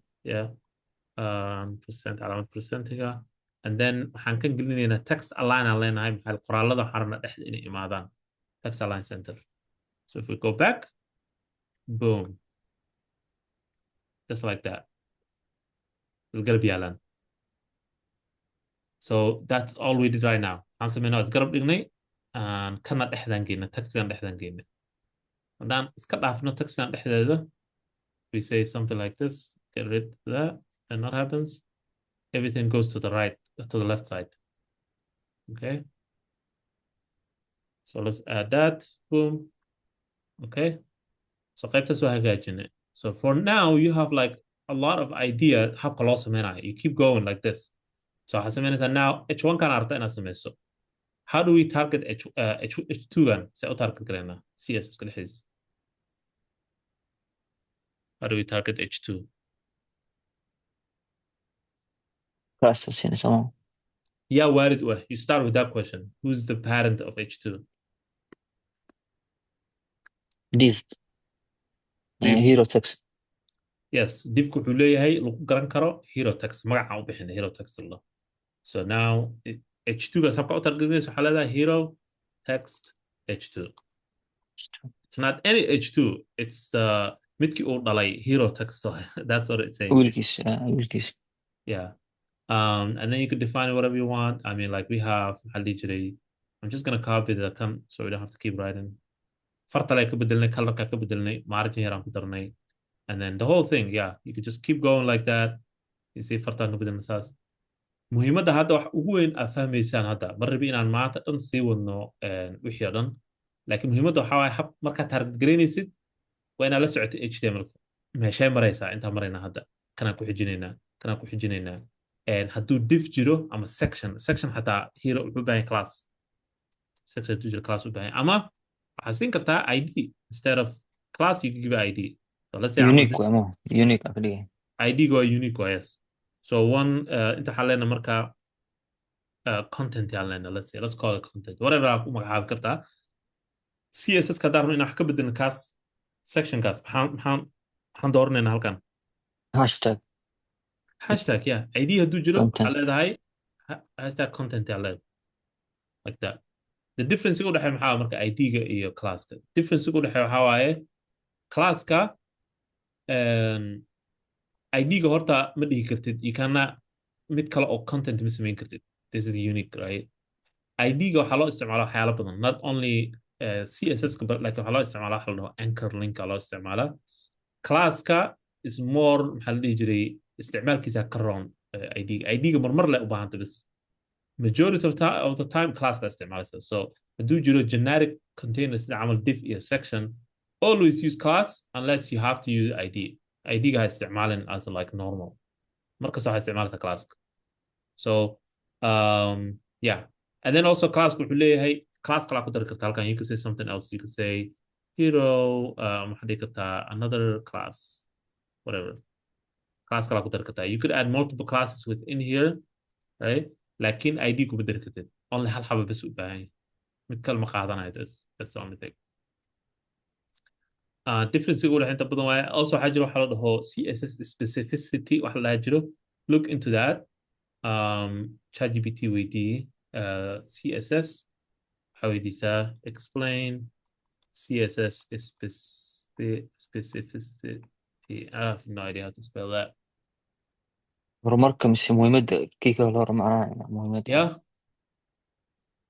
kala horka iyo muhiimadda camal soma so specificity CSS specificity waxa waaye sida loo muhiimad u kala leeyihiin maxaa la jiray baaladan targetska muhiimad u kala leeyihiin but you don't need to know much about it just video ka daawo or something try to understand it but anywhere waxaa isticmaali kartaa anywhere or generic container ku yaalo class isticmaali kartaa make sure classka inuu yahay one word isku xiran hadduu laba ere yahay waa laba class haddii wax unique yahay sida camal header camal oo meel kale uu ku olin headerka bisa isticmaali kartaa you don't need to use that CSS-ka always waxaa u baahan tahay target iyo curly bracket soo xiraysaa ruulashaa qoraysaa marka ruulasha saana u qormanayaan okay wax su'aala any question about that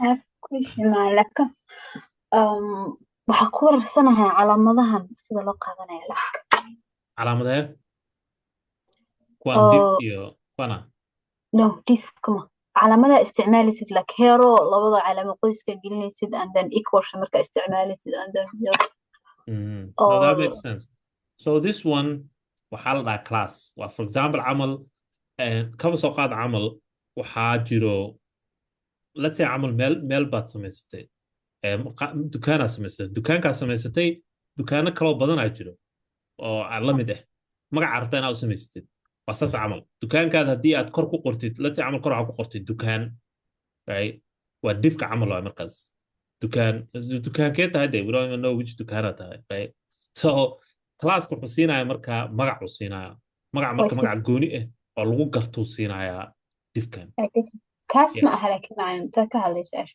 hoos wax yar u soco mise kor arana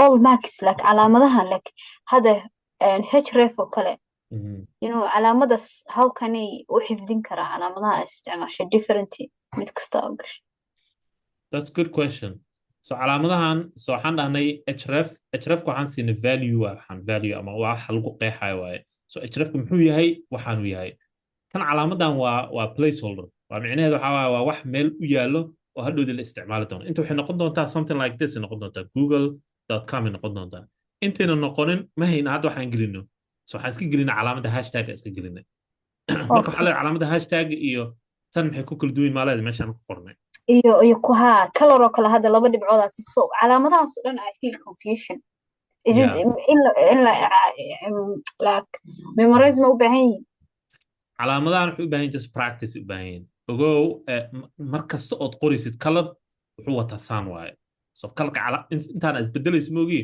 kan isma bedelaa calaamadan sidaday ahaanaysaa calaamadan sidaday ahaanaysaa isma bedelaayo kan laakiin kan waxaa html ka kan uma baahnid you can leave it like this iska dhaafi kartaa hataa you don't even need this uma baahnid laakiin ever waa hadda everkaas marka waxaa laga yaaba inuu problem ku keeno so waxaa sii gelinaysaa calaamada hashtag waxaa hartaa gelin kartaa inta doesn't matter what you put in markay noqoto classeska ayagana always waa saan qaybtan waa always saas oo isku mid waaye gudaha waxa ku jiro quotationkan dhexdiisa waxa ku jiro adigaa dooranaysid waxa adina imaanaysid waaye so xaartaa ku magacaabi kartaa mar kasta waa inaa qoyskan iyo labada quotation isticmaasha mar kasta waa inaa saan isticmaasho yes special hadduu yahay barnaamijka sida camal hadduu yahay div meelo kale waa ku isticmaali kartaa no problem anywhere waa gelin kartaa class you can put class here gelin kartaa you can name whatever header area adii kartaa you can name whatever you want class meel kasta gashan kartaa laakiin waxaan ka wadaa kan camal meel kale lagama isticmaalin right so this one meel kale ma jiro oo header la dhaho laakiin meelo kale oo div la dhaho way jiraan div waa kana there's another div kale halkan waa kana isku qasmanaya marka haddaad div dhahdid bise labadooda isku wareeraya so classkaan aan leenahay adan magaca u bixinaynaa adan classkaan aan leenahay magaca u bixinaynaa magacaan markaa magacaan gudaha gelinay waxaan ku dhex isticmaalaynaa CSS-ka so hero camal right here hero waxay ka imaanaysaa waa kana intii ka imaanaysaa does that make sense yeah thank you so magacyada hadee la imaado class dhan haddaa aragtid ereygan class haddaa aragtid CSS gudihiisa waa dhibic is a dot so taas meel ku qoran so just practice lay u baahan tahay marka cabar practice gays waa dareemaysaa okay class oo dhan waa dot id oo dhan waa calaamada hashtag saas waaye and then placeholder markii url ku empty yahay meeshaan ama hrefta empty tahay waxaa la gelin karaa calaamadan la gelin karaa like wow, optional or قسم ما. You don't have to put anything there. Okay. Okay, get you. Thank you. Any other question? meesha waxu u baahan tahay practice badan u baahan tahay saa dhow u qabsata ma u fahamtid haddii kale waa kaa lumaya ma Yeah, it takes time.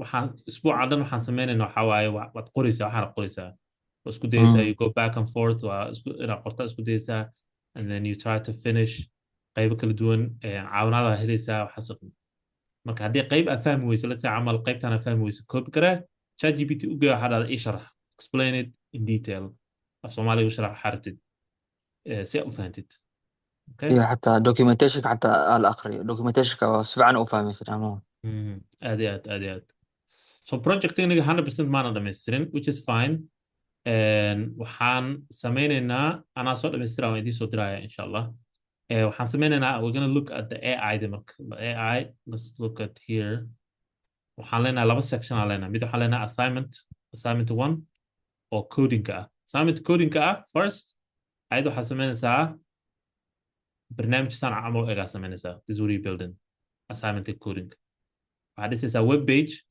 oo leh maxaa la dhihi jiray waxaan dhan leh waxaad isticmaalaysaa website la dhaho CodePen right aad ku dhisaysaa so you don't even need inaad editorkan waxaan soo dejisto ma baahnid but it's good inaad ogtahay inaad editorka ku dhisi kartid so habkee u samaynaysaa marka instructionkana raacaysaa so waxaan leenahay marka instructionkan muxuuna leeyahay and these are suggestions feel free to pick kalaradan waa pickarayn kartaa daartiisu ku leeyahay design reference habkii wax u ekaan lahaayeen waa kana markaad dhamaystirta assignmentigaada or by Friday it should look like this okay inta ka bilaabina marka ugu horeysa waxa u baahan tahay CodePen waa website you go there account ka samaysanaysaa okay create account waa free waaye create account and then waxaa raacaysaa instruction kana raacaysaa so marka kan click siiso kan haddana click siinaysaa about card wuxuu ku geynayaa meel page ah oo laba dhinac leh dhinacna waxaa waa codeka meesha lagu qori lahaa HTML-kii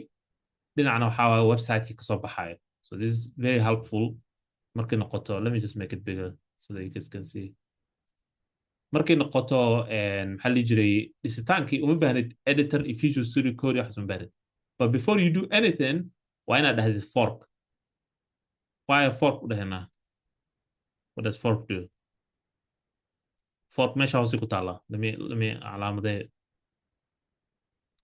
haatana fork waxaan u dhahaynaa haddaadan fork dhihin isbedel markaad samayso isbedelkaadi ma save garaysmaayo so if we try to do isbedel hadda we're not even logged in like inta haddaan wax kama bedelno h2 test and then h2 now haddii aan there's no way to save yes ukaa tusaa halkaa waagana testige lakin markaa refresh dhahdo wuxuu ku leeyahay warning isbedelaa samaysay refresh aan leenahay it's gone waa aa tegayba so fork haddaa dhahdo kuu jooga isbedelku kuu jooga waa save garaysan kartaa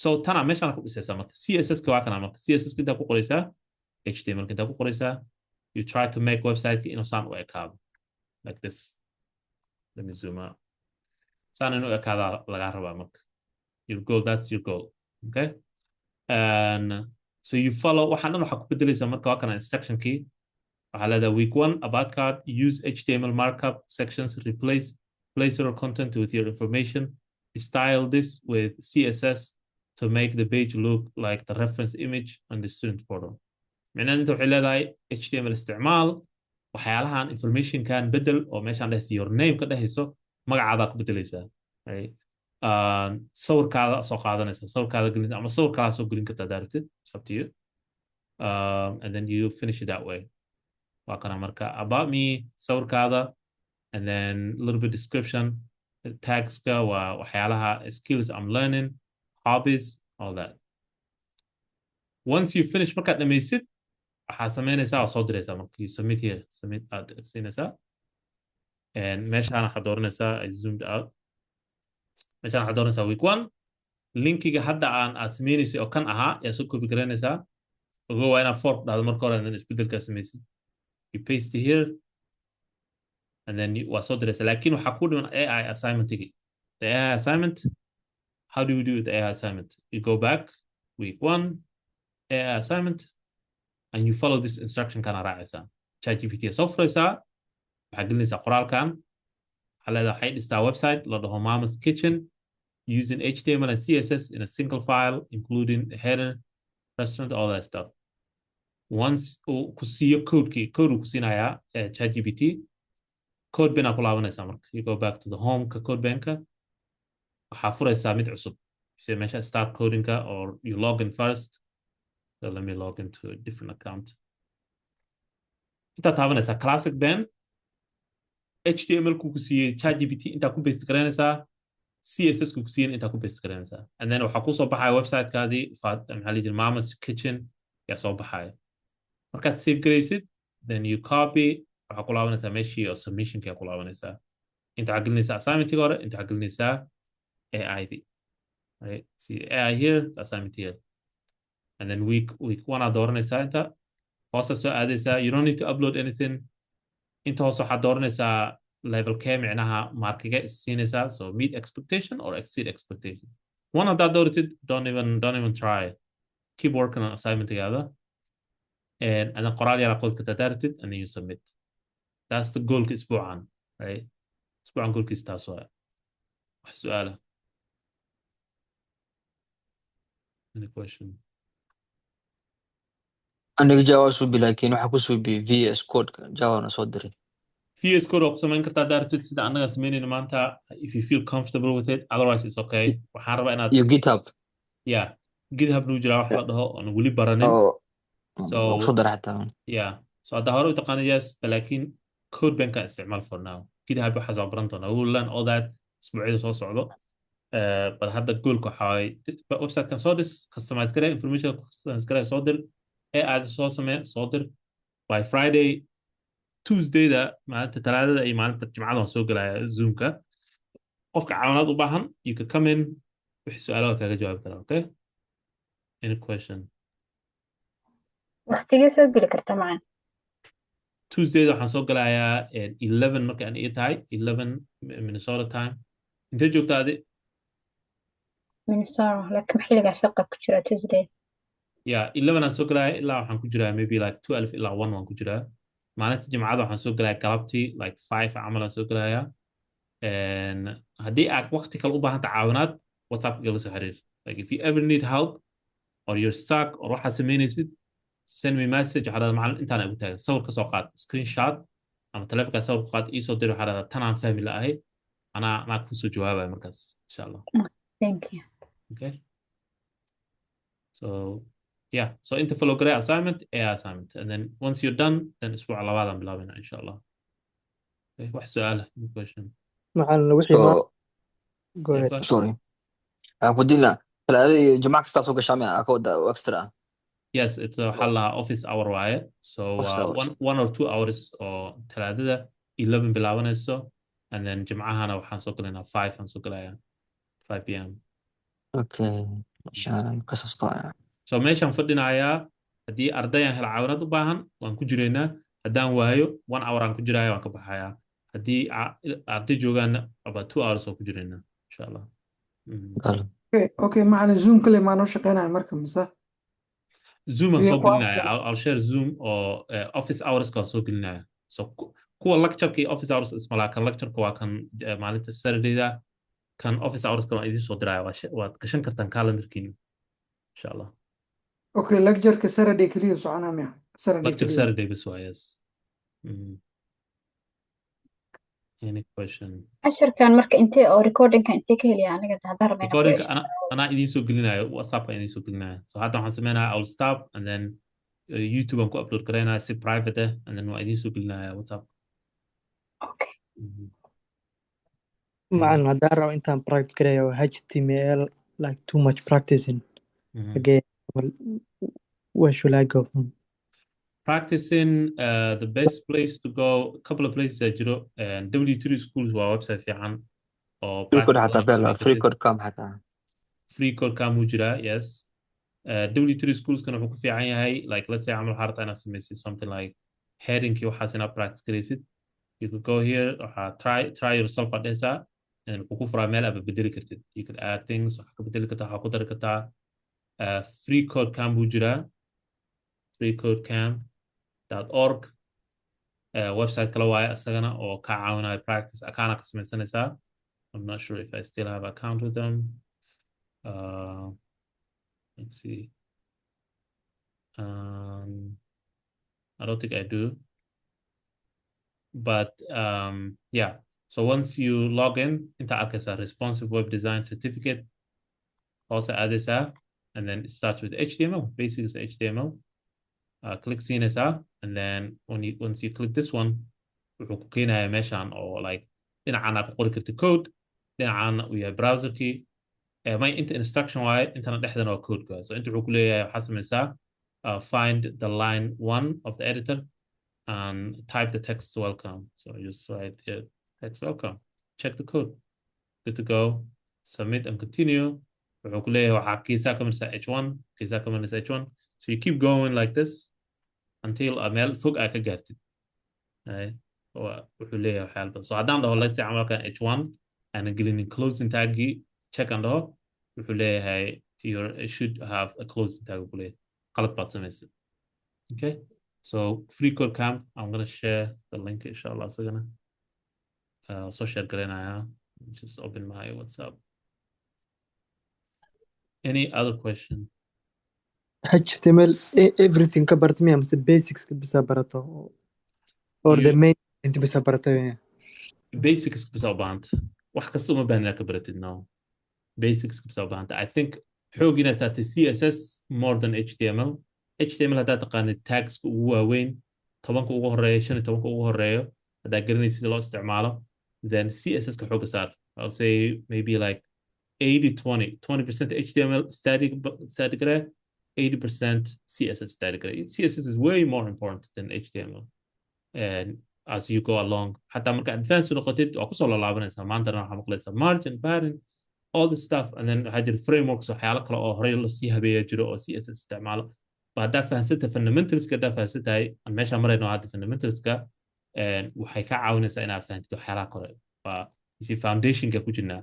So once you understand CSS, then a lot of things are ku kala furmaya mustaqbalka.